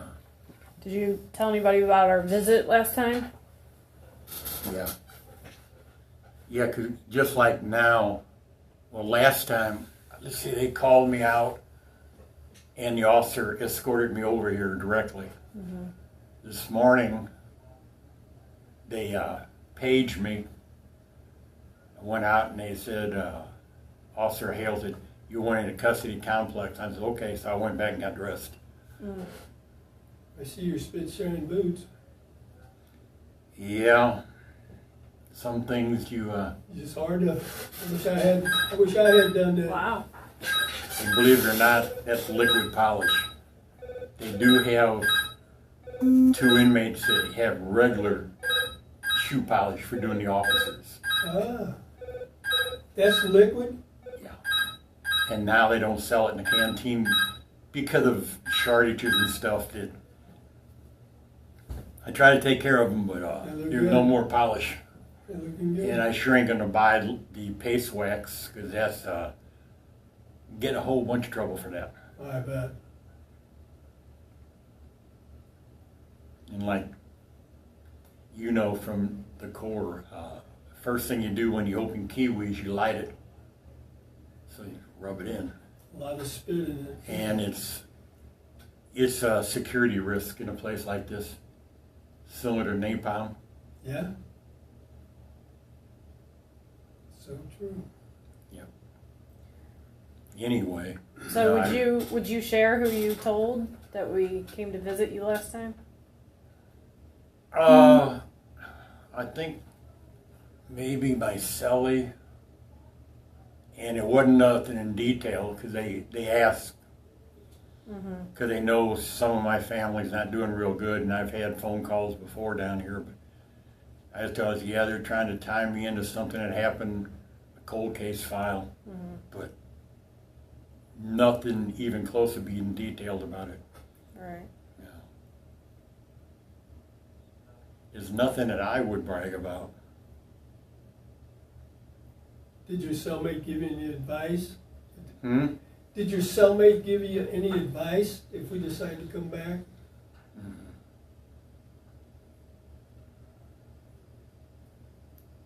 So they told me who he was, and I guess he was on a TV show. Hmm? Did you know your cellmate was on a TV show?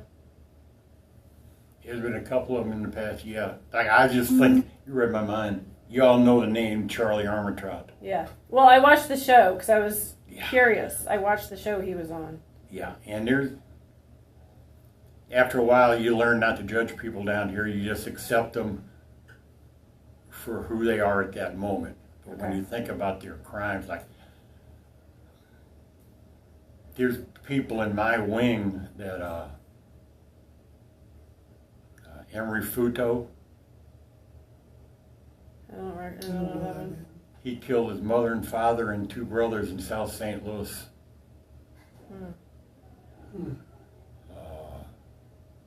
Armitrott.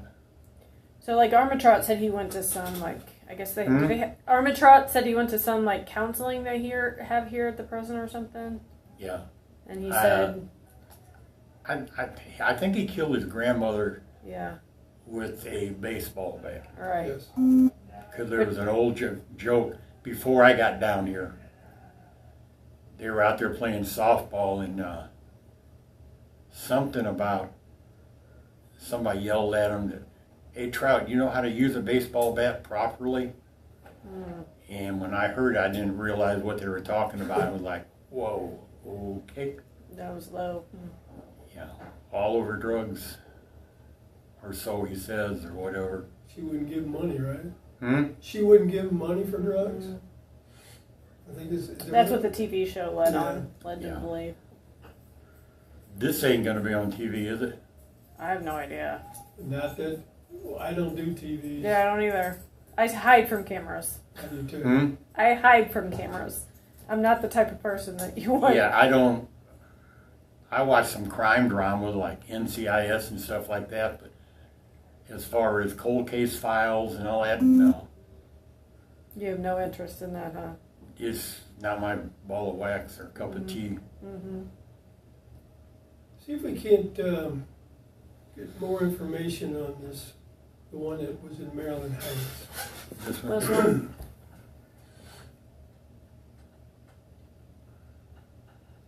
Boy, I wish I could.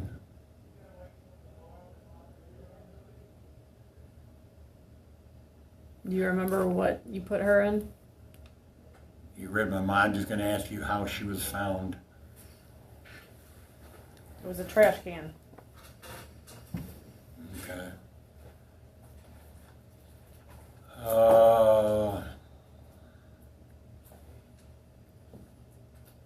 I'm thinking a plastic trash can. Okay. What else do you remember?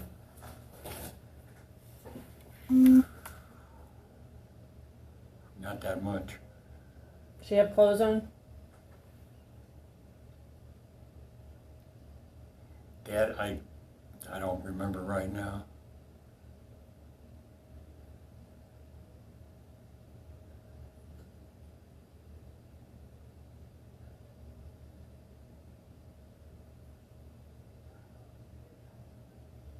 I can't recall if she was closed or not, or partially closed. Did you secure the trash can at all? Hmm? Did you secure the trash can at all? Secured how? Did you, I mean, so she wouldn't fall out? I would imagine as long as the trash can stayed upright, she wouldn't fall out. I don't remember securing it though. Do you remember where you took her? Where you dropped her off? I'm thinking it was somewhere off of Page and 270.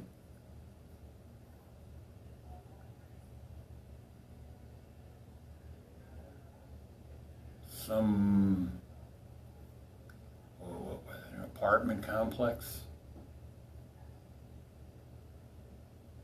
What time of day was that? Probably at night. Okay. Do you remember what vehicle you used? Probably the van.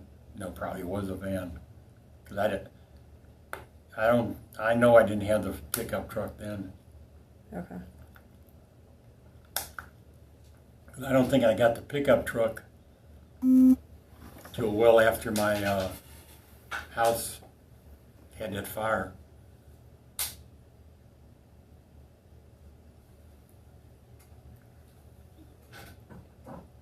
Yeah, it was a van. Do you remember how long you kept her? Not long. I don't remember keeping any of them more than a day or two. Okay. You don't remember where you would have kept them, maybe not at the house at East Edgar, but you might have kept them somewhere else? No, you mean double moving?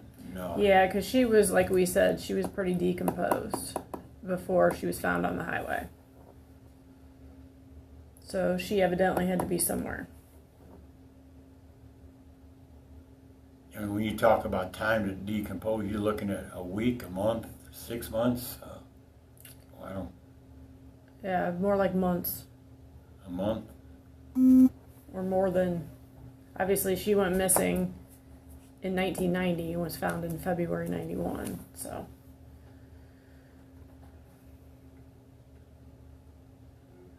No, I sure don't. And same for her. She wasn't as bad as Sandra, but she I'm evidently. almost sure they were all taken from my house and left somewhere within a day of their demise. Any idea where that would have been? Hmm? Any idea where that would have been? Where? What would have been? After you had them for a day in your house and after their demise, where would they have gone? Because these were relatively found right after the morning of. Yeah, I can't. They had to be left at my house because I didn't have a storage locker or anything. Maybe they were left outside the house somewhere. Did you have a big backyard at that house? No. No. At one time before we bought the house it was, but the Interbelt went through. It wasn't that big of a backyard. Now you had a dog. Is that right? I've fed dogs all my life, yeah. What kind of dog did you have during that time? In the 1990? Let's see, when we first got married, Karen had pure white, I think it had some wolf and shepherd in it. And Dap passed away and we got a German shepherd. What was that dog's name?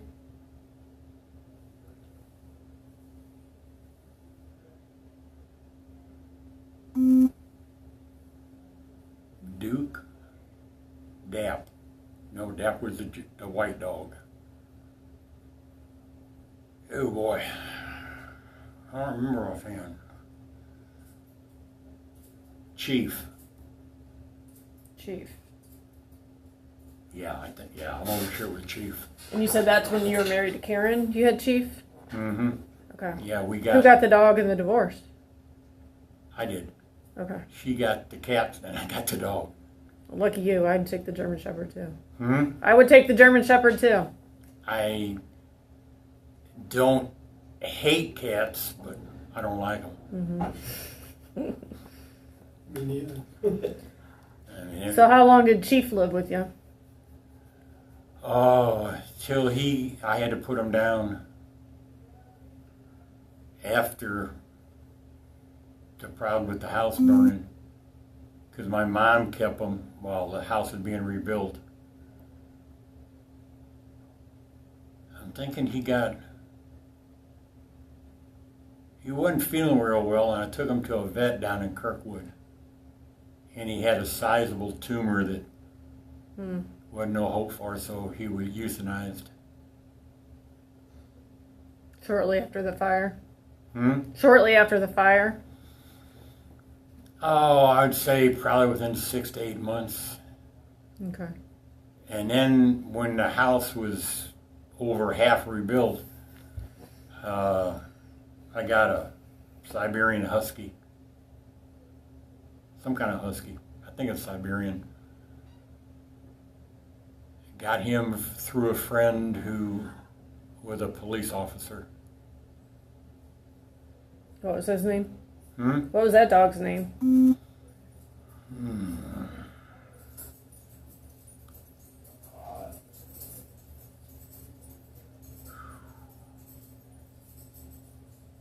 Nemo? Okay. Is that the one that Doc was supposed to... Or, did you have a friend come over and let the dog out or something? Yeah. Yeah, okay. Yeah. Ron, something Yeah. or other. Yeah, Yeah. gotcha. But you had the shepherd during these period of times. Yeah. Mm-hmm. Yeah. So I was just thinking if they were out in the backyard, that dog wouldn't leave them alone, probably. The house, the front yard and backyard were fenced in, but not completely closed off. So anytime the dogs went out, they were on a leash with a collar. So they wouldn't have Yeah. sniffed out.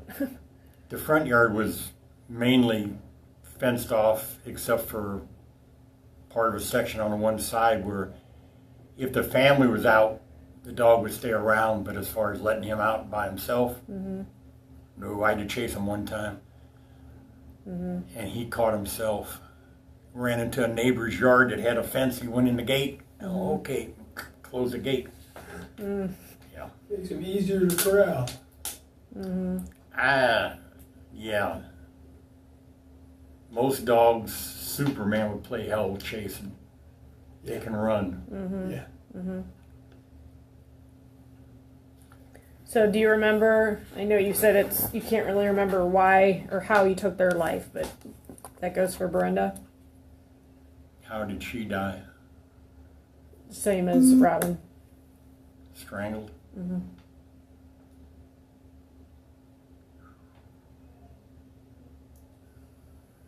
Damn. Definitely some bad memories coming up. Are you reliving that? Hmm? Are you reliving it? Trying to, but bits and pieces. What are the bits and pieces you remembered about Brenda?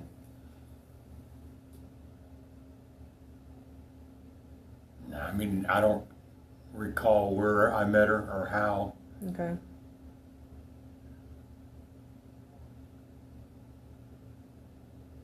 How about after taking her life?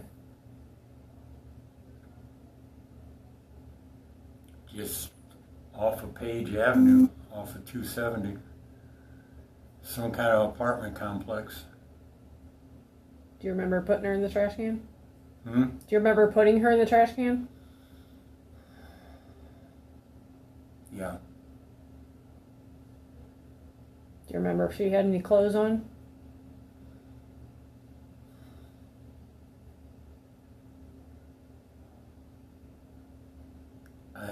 can't recall if she was fully clothed or partially clothed.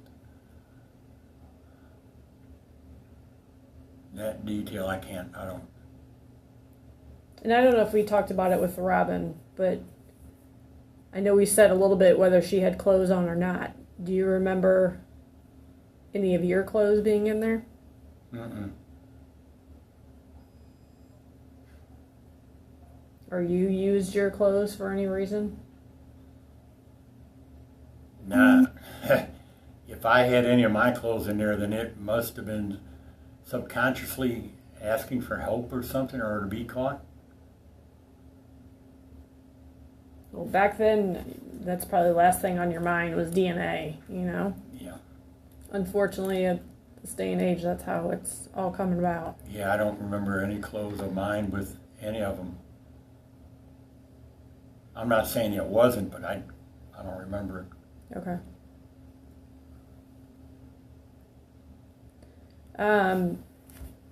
There was a stocking cap that was in with Sandra. Do you remember? It had a business name on it. Do you remember any stocking caps you had back then, or any companies you worked for? No, because I was never really into hats. Still not. Not in the wintertime? No. I always had a full head of hair, and maybe working outdoors in construction, some kind of hat, but I don't remember. Anything you would have kept in that dresser? Clothes, but if the drawer bottoms and everything were missing, there wouldn't have been anything in there to hold them. Mm-hmm.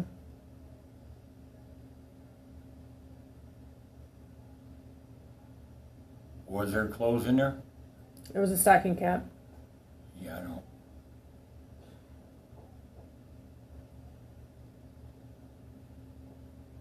That's strange that I would have put anything in there. Where did you work before you got into construction? Oh, let's see.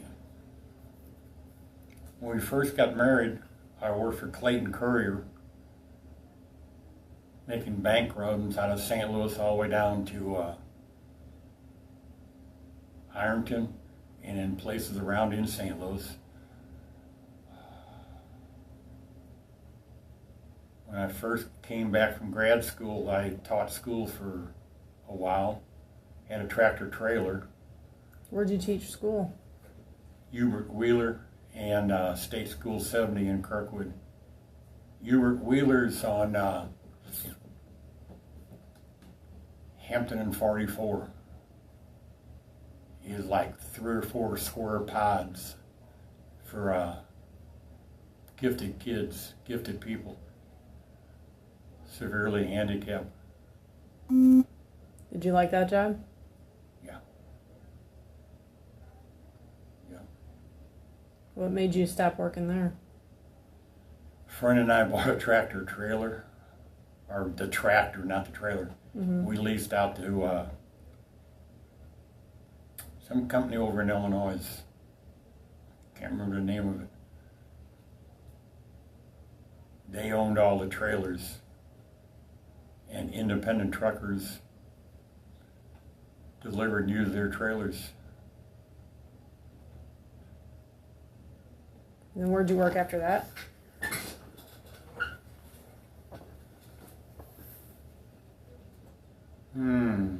Mainly, let's see, when we lived on California, it was for Clayton Courier. And then I know at one point when we lived on Humphreys, I worked for myself, minor construction rehab, contracted out a lot of jobs. A bunch of guys had a investment company that they were slumlords. A lot of Section 8 housing. You know, we moved up north, and I went to work for Chuck. On and off. And I worked for Hussman Refrigeration. I was married then, still.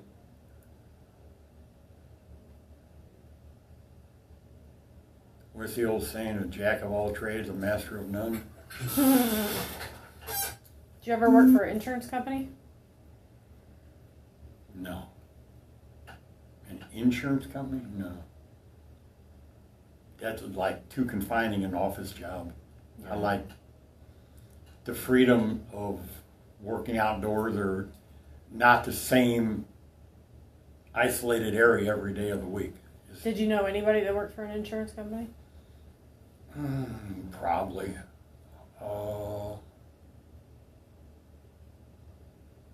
Maybe my ex-wife's cousin.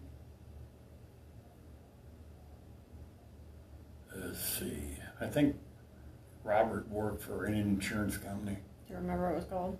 Hmm? Do you remember what it was called? No. No, I sure don't.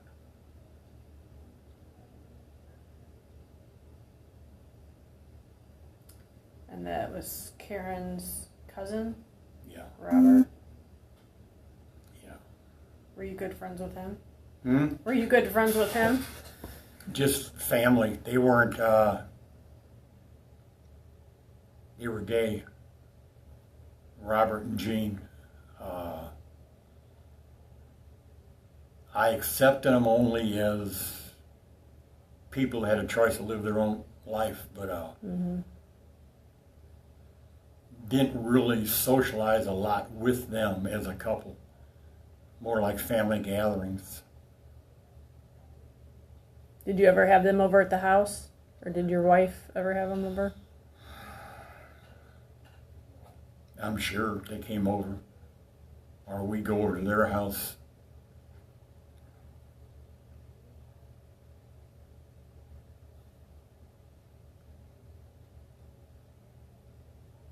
Do they enter into this? No. Okay, No. okay. Talking of things trying to loosen me up more and get my mind working. Yeah, exactly. Yeah. It's not bringing any more detail to any of this. No. Sometimes things come to you just by talking it out, yeah. you know. Instant recall, things you never expect. Now, you had said that if she was in a trash can, if it was sitting upright, that it wouldn't fall over or anything like that. But if you put her in a van and she has a tendency to fall over, would there have been any kind of a lid you put on that, or? I'm sure there was a lid. It was a trash can.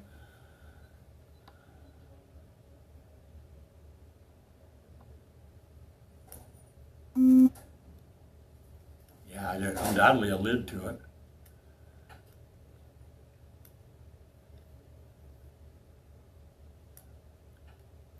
Did you ever have anybody over at the house? Like, you were worried about them finding out about any of this?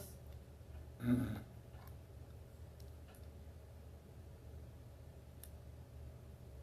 That's why the one that you said was badly decomposed. Mm-hmm. I can't remember having her at my house that long. That's why I thought mainly a day or two.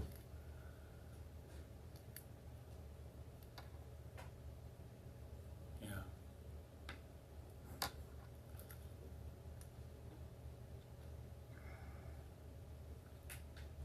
So in the last 5 weeks that you said you've been thinking about these, you know, anything else come to mind that we haven't asked you about? Mm-mm. No, ma'am.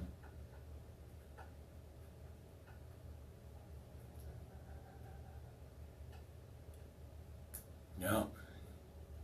Is it safe to say that we've presented three cases? Is there a possibility there's more? No.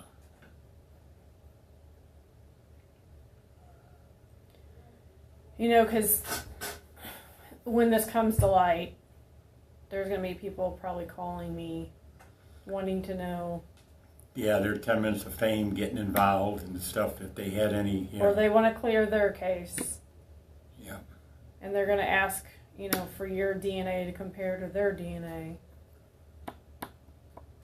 So, if there is anything that we can clear up for you to avoid No. more visitors. No, I can't.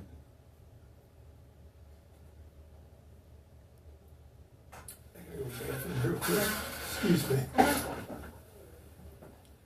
You need anything? Hmm? You need anything?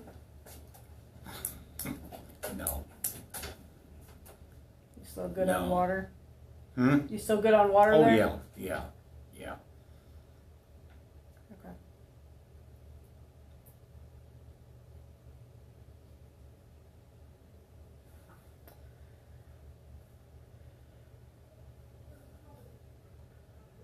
Where you- Something tells me that when I get back in population, in the privacy of my cell, I should take notes or start jogging things down, which might help remember some more details of all this. But Can I give you my business card? Can I give you my business card? you can. You did last time, but I didn't take it. Okay. I'll take it this time. Because my email address and my phone number and everything's on there, so. And now that we have our iPads, we can make phone calls anywhere in the housing unit. We don't have. Really? So Right from now- your cell, you can make a phone call? Oh yeah, we can sit out in the wing. So like any time of the night? No, they shut the phones off at count time between 10 and I think 7 in the morning. They're shut off, Okay. and also during count times where they lock us down for lunchtime at like 11:15. They come around and count everybody at 11. Count clears. We're out by 11:30, 11:20. Sometimes count don't clear, but majority of the daytime, yeah, we can take the iPads anywhere in the camp except for medical. Take them out to the yard. 'Cause there are people who have like very many songs on their iPads. I mean, Really? like 3,000 and 4,000 songs. Yeah. How do they get the songs? Through the company, Securus. Do they have to pay for that? Oh yeah. Okay. It varies from $1.50 for a single to Okay. $5 or $6 for an album. Now, the only mail we get is legal mail, magazines, and newspapers, who cannot keep any envelopes. If I get legal mail, it's always open in front of a caseworker to check it for contraband. Okay. They keep the envelopes. When I get letters or cards, they all get sent to Florida. They get scanned and put on the tablet. Cuts down on contraband. Oh. We just had So you don't get to keep it in your cell, like a picture of somebody or a card from somebody? we used to. They haven't done anything. I think it's grandfathered in because we have photo albums and pictures. But now everything's on a tablet. Interesting. We've had a whole bunch of fentanyl overdoses. That's what the investigator was saying. Or how it's getting in. I guess there's ways. Well, you're kind of intelligent. Stop and think. There's like All kinds of different ways. right off the bat, people think, oh, they're coming in with visits through inmates. It could be an unexpected delivery driver bringing canteen items down from a warehouse that somebody put a stash in. It could be staff. Yeah, I was thinking that. Guards. They have caught staff members bringing certain things in the past, like when tobacco was taboo. Yeah. They bring in a pack of cigarettes or something. You know, there's What would the guards get in exchange for that? Why would they do that? Wouldn't hurt them. Probably money. The protection? Yeah, probably. Stop and think again. When this camp first opened up, it's in rural Missouri. Mm-hmm. Unemployment was really high. Prison guards don't make a lot of money. Correct. And go to somebody and offer them $1,000 to take in a matchbook of something. Mm-hmm. People are greedy. Yeah. I mean, Yeah. You know, what would you all do if you didn't have a job, no income, and had a family to feed? Would you take some illegal money? Would you transport something, If I was desperate enough. thinking it might be a one-time deal, hoping it's a one-time deal, and find out you got hooked because everything's on film? And then they blackmail you. Now is it worth going to prison over? Right. Mm. No. But you don't, case in point, don't always look down the road at the end product. Mm-hmm. Let me ask you a question. Back when these all happened, there was a whole lot of press. I mean, it was in every newspaper. Did you follow any of those? Do you recall? Did you keep any I probably articles? read articles in a newspaper, but I didn't go out of my way searching for it. It's like, I subscribed to the Post paper, even down here for a long time, but it wasn't getting a paper or looking at a paper for a specific item, unless it was coupons. Would this have been something you would have cut out any articles on to kind of keep track of where the A cops are? scrapbook? No. Not a scrapbook, but just kind of find out the progress of the police No. so they wouldn't come knocking on your door? Mm-mm. Were you worried about that? Oh, I'm sure subconsciously in the back of my mind there's always thoughts of getting caught.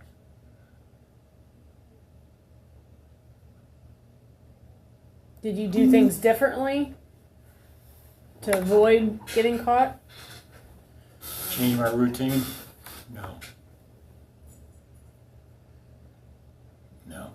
Or It's not like people go out and rob a bank and then go out and buy a brand new Cadillac and drive around town. No. you didn't change anything? No, my habits, my lifestyle, on the most part, was all the same. I mean, So you never thought one day the police are going to come and I'm knocking sure on my door, I'm want sure to talk to me? there was that thought in the mind, and said maybe they won't. You know, these all happen relatively in a close time frame, and all of a sudden they stopped. Could that have been because you came to prison in '93? No, I didn't get arrested on this charge until early '93.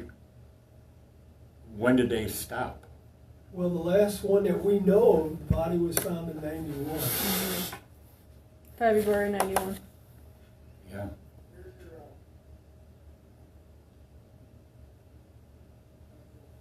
I don't know. If you were to think back, prior to anything happening,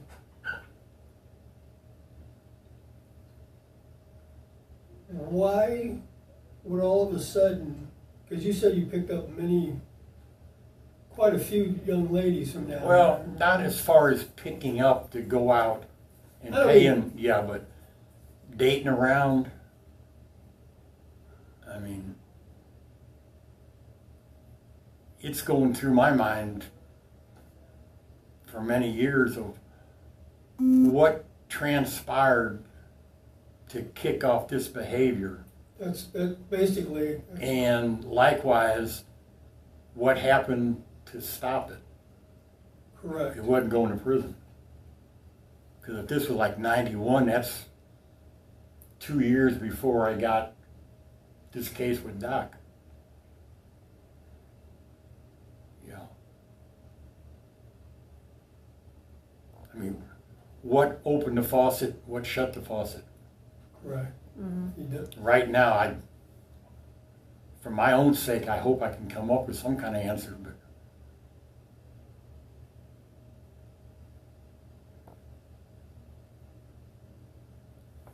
and if I've, like I said, if I've dated for different reasons, relationships, friendships, camaraderie, why would I revert to picking up a prostitute for a one-night stand? I mean, you pick them up, pay them, go about your business. What caused these three not to continue on with their life? Did you ever pick up a prostitute and have any trouble overpayment, where either you didn't pay them or you took the money back when they weren't looking? No.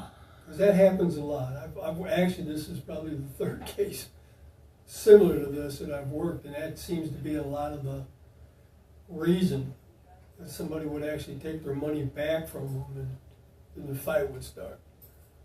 Yeah.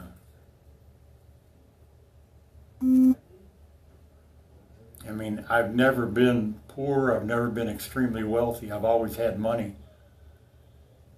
And back then, $30, $35, you know, which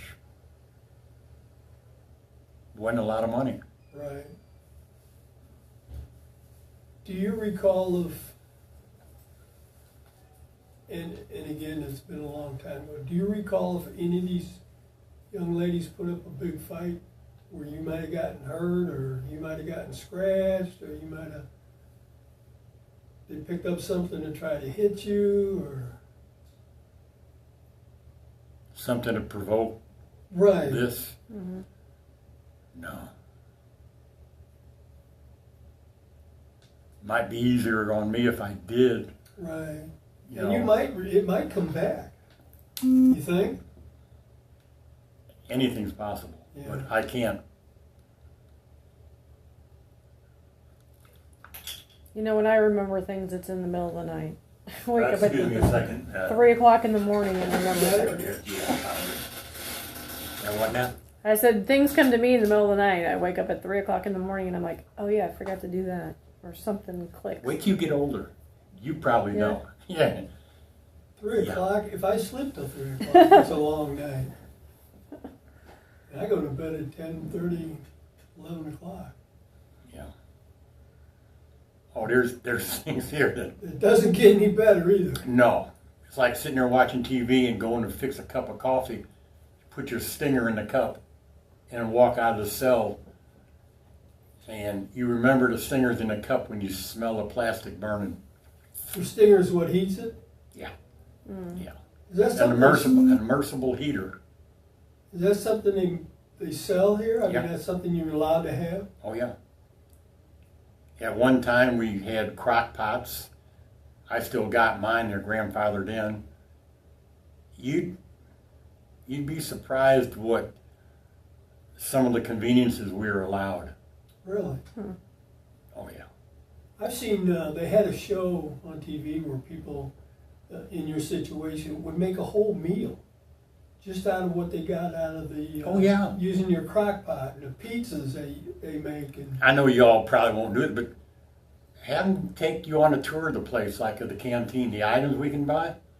I would be If fascinated. there's not a supply crisis, but saltine crackers, snack crackers, potted meats, salami, sausages, pizzas, soda, soups. and you're allowed to heat that up? Oh yeah, we got microwaves in 5 and 6 houses. We have microwaves in the wing. Oh, damn, I didn't know that.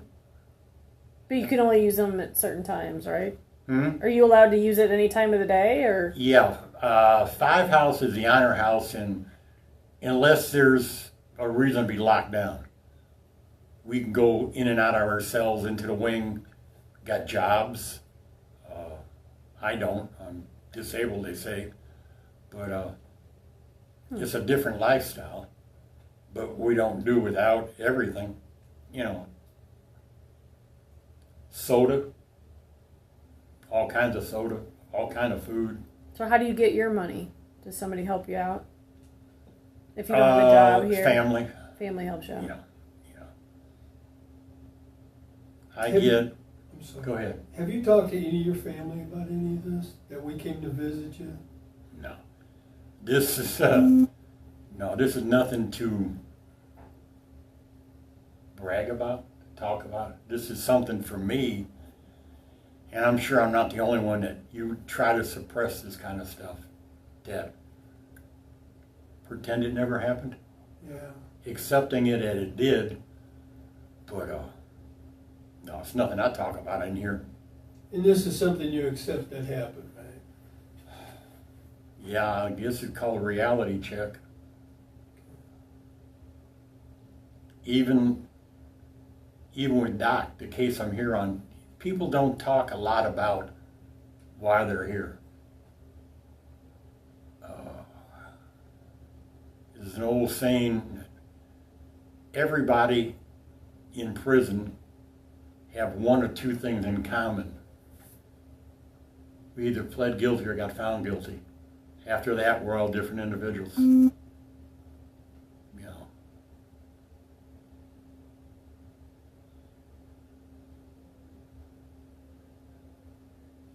And even in the counseling thing, like Armitrot went to?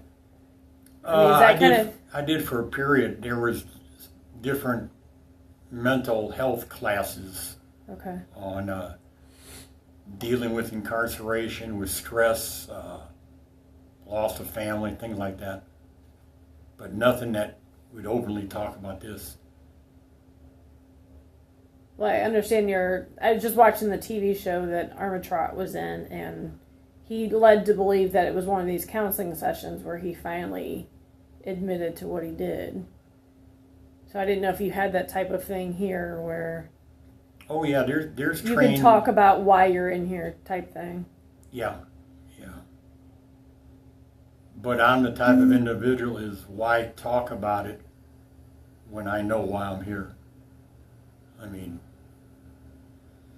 some of the things at my trial I don't totally agree with, but I got convicted of it, and I was involved in it to a certain degree. What do you mean by that? What do you mean by that? If you don't mind me asking. You were involved Well, you said you read the case with Doc. Yes. Do not answer this. This ain't a question, but in your mind, was there any degree of doubt? Because of where the murder weapon was found, where Doc's car was found, with my alibi where I was when Doc was killed. There was no 100% evidence that I pulled the trigger of any pistol. I may have had knowledge prior to and after, and I'm not saying I did or didn't. Right. But there was no smoking gun. The man was found in my house. That doesn't mean I killed him. Did you take the stand on that? Couldn't.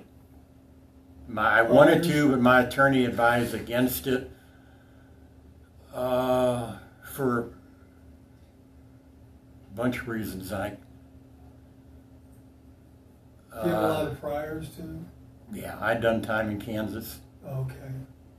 And sometimes one little thing it's kind of like and I experienced this, and I've seen and heard it in other cases, either the defense or prosecutor says something at trial, the other side objects, and the judge tells the jury to disregard it. To me, that's like, that's chiseled in concrete now. You're not now you can really concentrate on it. Yeah, why don't they want this to be known? It's already said, you can't take it back. Right. There were things at the trial the jury wanted to see, how can I explain this? if you read a book of an incident, you see a movie based on the incident, or you actually see it, there's 3 different stories, versions. Mm-hmm. You know, I wasn't there when the Titanic sank. I've read books, I've seen movies. That doesn't make it all true. The jury in the case with Doc wanted to actually hold and see certain bits of evidence. They were denied. So they based their findings, opinions on other things than fact. You know. Mm-hmm. But that's really getting off the beaten path, isn't Yeah, I was gonna say, but here we are, right? Yeah. it? Yeah. I don't know about you all, but I ain't going nowhere. Or rather, I ain't going outside the perimeter. Mm-hmm. Yeah. So what else can you tell us about these cases that we can go back and let these folks know? Right now,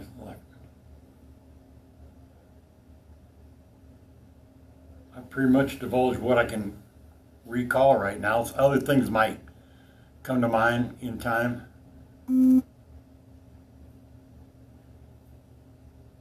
I think I gave up quite a bit, though. I mean, y'all knew I did it from the evidence. Now you're convinced. Well, I mean, we can't deny the physical evidence. We Yeah. knew that even before we came and talked to you, but... Yep. And there's always, I mean, I'm not doing it, but there's always a chance if this was to go to trial because of technicalities, due process, you know, I'm not me, but I'm sure there may be 1 or 2 innocent people in prison, just like there's guilty people still on the street, you know.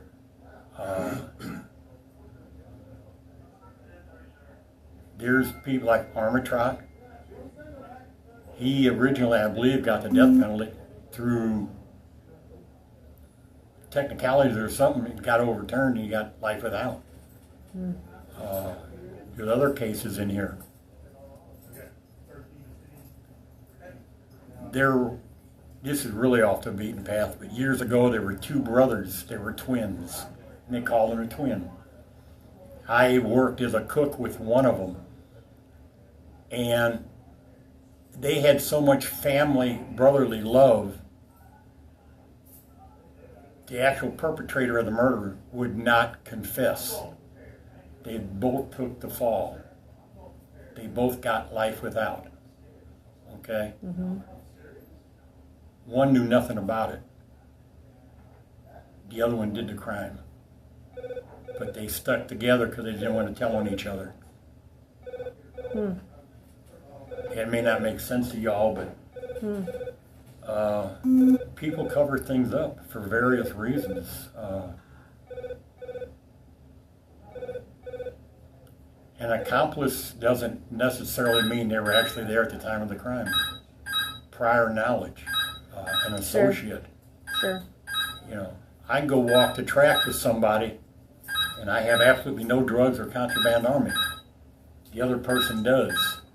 We can get busted, I get just as much time. You know, not saying it is or isn't, but with Doc, the man was found in my house.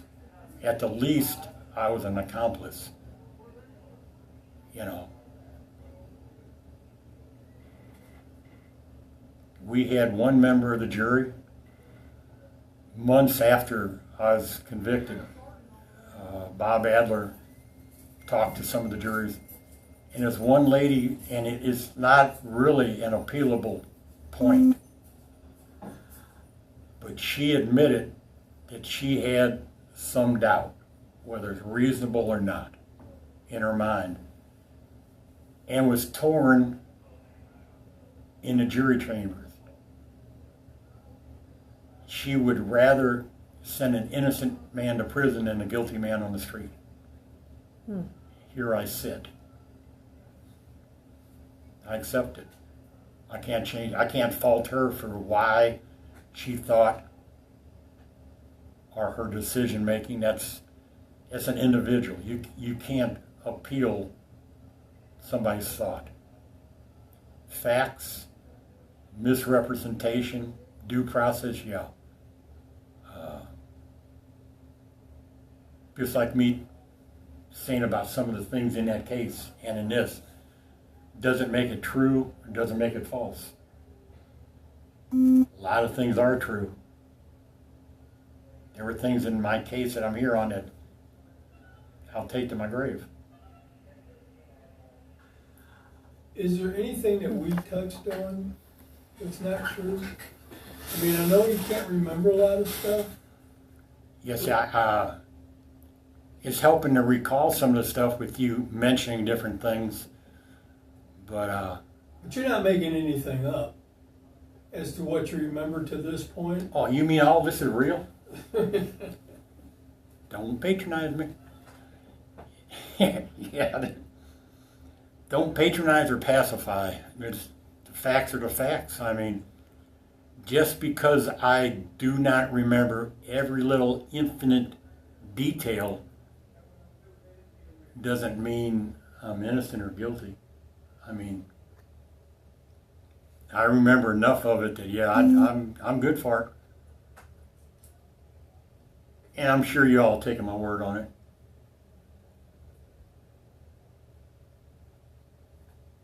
Kind of obvious. I'm talking to y'all. It's like some of these people when they'll know rumors, scuttlebutt, something going on. You know, why'd you talk to him? It's like, why the hell are you worried about what I do with my time in my life? Mm-hmm. You know. I'm surprised they would even ask you. You know, if they don't ask you what you're in here for, that they would even care. They do ask. Some don't ask. Some through newspapers, TVs, like Armitrot. Mm-hmm. Jeff Ferguson was on TV. That was my case. I interviewed him. Jeff Ferguson? Yeah. He's here? No, he's executed. Yeah. I was in a county jail when he came back for a retrial, and if I remember right, he got a reversal on the wrong usage of a word "or." That's true. The jury instruction. There was error in jury instructions. I'm not sure which way it should have been, but instead of O-R, Yeah. it was A-R-E. So he got a reversal and went back. Wow. And I think his second trial, the jury was out 45 minutes. They were out less the second time than they were the first time. Yeah. Because I testified at both trials. Yeah, because all the facts were there. Actually, I went to his execution. Yeah. I met his daughters, and they were babies. They were babies when this happened. Yep. And I met his daughter. Actually, they did a TV program, what you see. Mm-hmm. It was God on Death Row in Potosi? Is that what it was? They did a TV program, and the lady who did that interviewed me at length, and they never used it because I wouldn't agree that, to a lot of different things. I said, you're not putting words in my mouth. This is what happened. You want the facts? Then put me on TV. If you don't want the facts, leave me out. They left me out. But Can't like what's going on nowadays with politics. Oh my gosh, yes. Oh my. Do you have to follow? I mean, I watch news 24/7. Do you follow that? I mean, are you allowed to do that? What's that? Watch TV? Oh yeah, we got our own little TVs, 13-inch, flat screen. That's got to drive you crazy watching politics. And there's no easy solution to what's going on in the world right now. Did Nancy Pelosi do the right thing or the wrong thing? That's a personal feeling. Yeah. Is Biden a weak president or a strong president? Man ain't got a backbone. And once you slip like that, back in Afghanistan, it all started, for me, the way I see it, an honorable withdrawal. There's no such thing. He tucked his tail and ran. I can't get into a lot of that. But I don't disagree with that. And now I hear tell last night that AOC is going to run for president. Oh, good Lord, this country's shot to hell. Nothing against the feminine side of society. But AOC, how does she even get elected?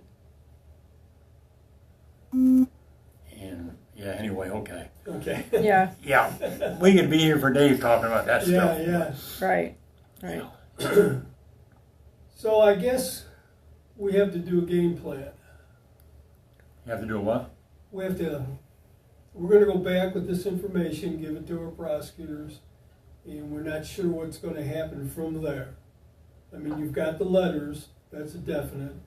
And again, my boss talked to the director of Department of Corrections and the warden here, and your situation is gonna remain exactly the same. Yeah. Um, Because this is the maximum secure. I mean, the other level 5 camps, but you know, they know me here.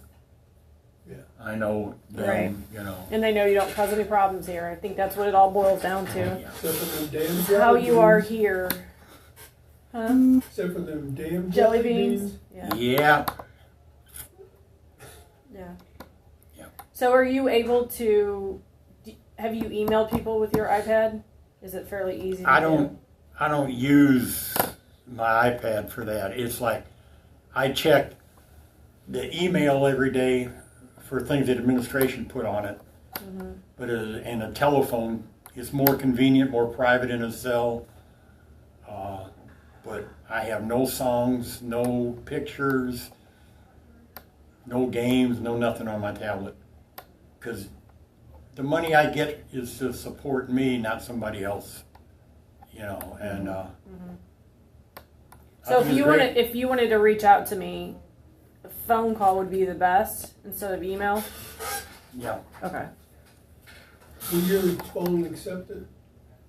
A lot of times mine won't. I have to. Well, I take that back. I got somebody calling me now that I just have to. So the hit- voicemail will pick up? Yes, yes. I don't have to be there to answer it? No, you have to be. It has to be live. If he calls you, it has to be. Because you Right. got to accept the call. Right, Yeah. so It won't. It won't go. my voicemail won't pick up. All it'll pick up is just a phone call from an institution. Right. And that's it. I know calling family, sometimes a phone call won't go through because third-party calls, and I pay for the phone call down here. I mean, it's a nickel a minute, but there's no collect. I don't make collect calls, you know. But you could always write a letter, right, and mail it to me? Yep. Okay. And I don't think it would be legal mail, so the mailroom would read it, which is no big thing. And yeah. Weber. So I obviously work daytime hours. Yeah. I won't be in town next week, but other than that, I should be there. Yeah. So, Okay. You think anything else? not offhand. But obviously, if you think of something, I mean, because like I said, they're going to ask us as soon as we get back how much information we have, so. A confession? What more do they? I mean, We're just looking for, specifics on what you remember and how their lives were taken and what happened after their lives were taken. I'm sure I'll think of other things, or you'll have more questions. But isn't this enough to close the case, basically? For me, I mean, obviously with all the physical evidence and then what we've talked about here today, Yeah. yes. Now, is this going to aid? Which one had the son? She has a Is son. this going to help him get closure? I hope. Yeah, so do I. I hope. Is there anything you'd like me to tell him? Yeah, a whole bunch, but I don't know if he'd want to hear it. It's not going to, putting myself in his shoes for a moment. There's nothing said or done now or in the future that'll bring his mother back. Not a thing. Right. Maybe knowing his mother's murderer been caught and is paying the price. Hopefully it'll help him. What about remorse? Yeah. Yeah. But I mean, as far as he's concerned, I don't know if any of this is really going to give him closure. I mean, no matter what, his mother is deceased. I'm very sorry for what happened. That's what I was saying earlier. Not to share it, well, I probably would, but I would like to step outside the arena for a second and come to a tight-ass alibi or excuse or reason. What prompted me to do this? Where was my mindset at the time? I'd like to get closure on it. Looking back at, what these ladies did for a living, I mean, did you think of them differently because of what they did? I don't think so. Now, because I had, just like Karen's cousin, I mean, Robert and Jean lived together. I didn't condemn or condone them. That's what they did behind closed doors is their own business. I'm not to judge them. Apparently, they supplied a need that I momentarily needed, and so do a lot of other people. A prostitute, a high-class hooker, an escort.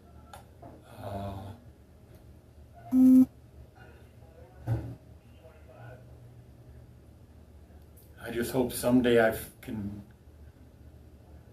figure out why.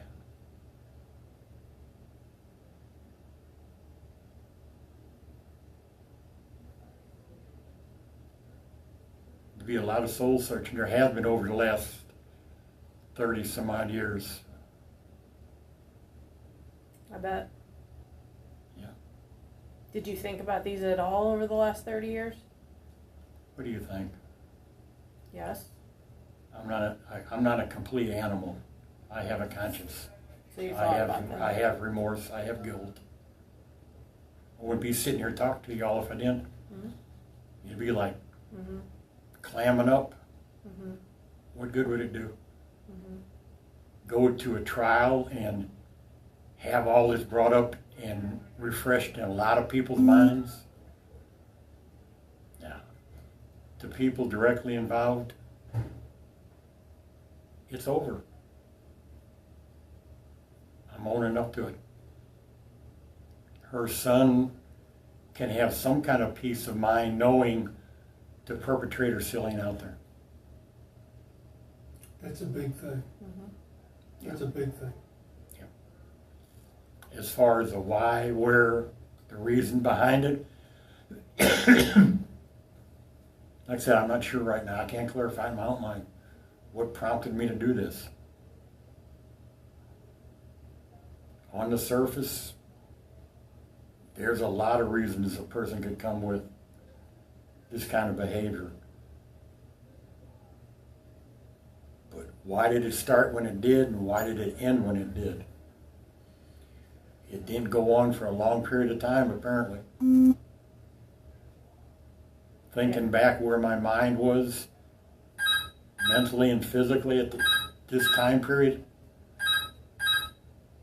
I can't honestly say I know where I was. Something set something off. Thank God it didn't last very long.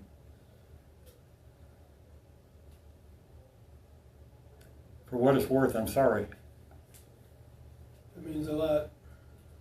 I don't. Sorry don't make it right. I didn't say it made it right, but it means something. Yeah. I mean, I appreciate you saying that. Mhm. I appreciate you saying that. That's the words I wanted to hear. And not the total opposite, you know, like you said. You know, just, you're not the monster. And I hope this don't sound wrong, but maybe I can do some easier time now. It's over. I don't have to worry about y'all coming down. You've been here twice, you'll be back again. Yeah, but you cleared the air. Yeah. You know? Got a load off my chest. Gee, now I go back and think of what I'm going to have for supper tonight. Chicken patties? No, what is, Thursday night? nah, I think something like a chef salad, a lettuce salad. Is it the same thing every week? Like the same day? The week, Okay, the they same change by the season.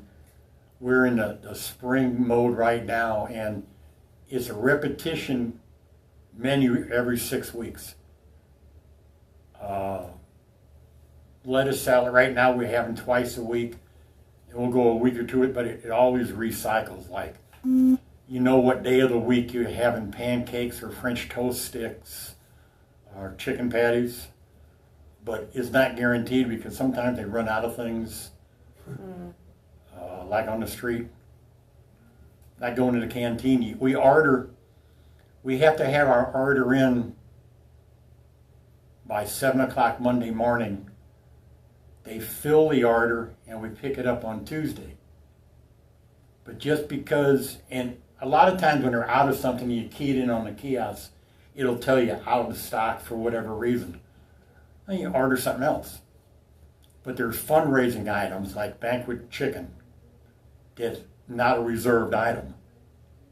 First come, first serve. Well, I might order it today, but they may fill your order before mine and you get the last box. Oh, okay. Now, I'd planned a meal out of chicken fajitas. Ain't got no chicken in it. And there's also reserved items that, for one reason or the other, you might order, but you don't get. Miscount on inventory, whatever, you know. But you can pretty well plan ahead on a lot of things. Is the food fairly decent for prison? You mean in mainline, the chow? Ain't nobody dying from it. It's edible. Yeah, and after a couple of years, your taste buds readjust to stuff. Not supposed to, but you can buy little packs of mayonnaise and ranch dressing in the canteen, and you're not supposed to take it to the chow hall.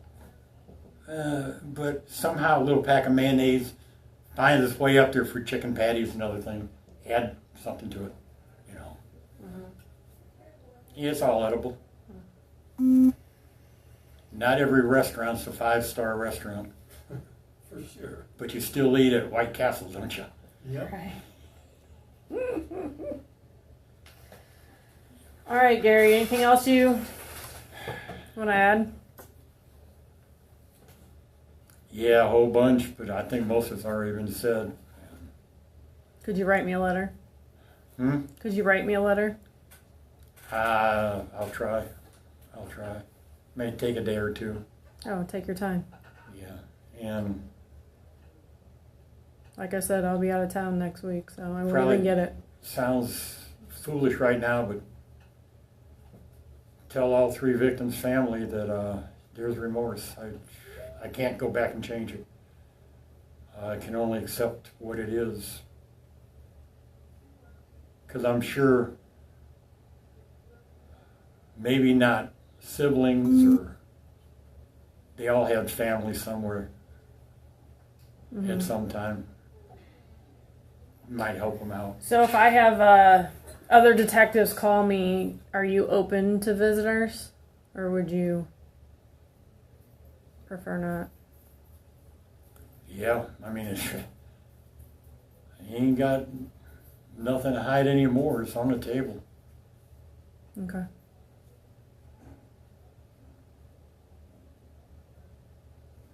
Why would other people are going to be curious? I hope not. This is not a made-for-movie story or book or whatever. Mm-hmm. But I'm sure there's some investigative reporters that would love to talk to me. I'll refer them to you all. That'd be good. Okay. That'd be good. Okay. Because we know how not to talk to people. Oh, not like me. Yeah. You can deny a lot and stick with it, but what good does it do? I could lie to you all. I can't lie to myself. That's what we were counting on. I might have lied to myself over the past, but fully knowing the truth would come out. You know. Mm-hmm. And it's not bragging or boasting or anything along those lines. This is definitely one of the saddest days in my life, but also one of the best. I've lived with for this long. Now I don't have to run inside me anymore from it because the truth is out here. Mm-hmm. No more pretending. I don't think, is there? Not on my end. Nope. Okay. All right. All right. Now, these are mine. Yep, you're gonna have them. Oh, I got to fold these. I don't want these people. Fold These them up. people, not the staff. Thank you.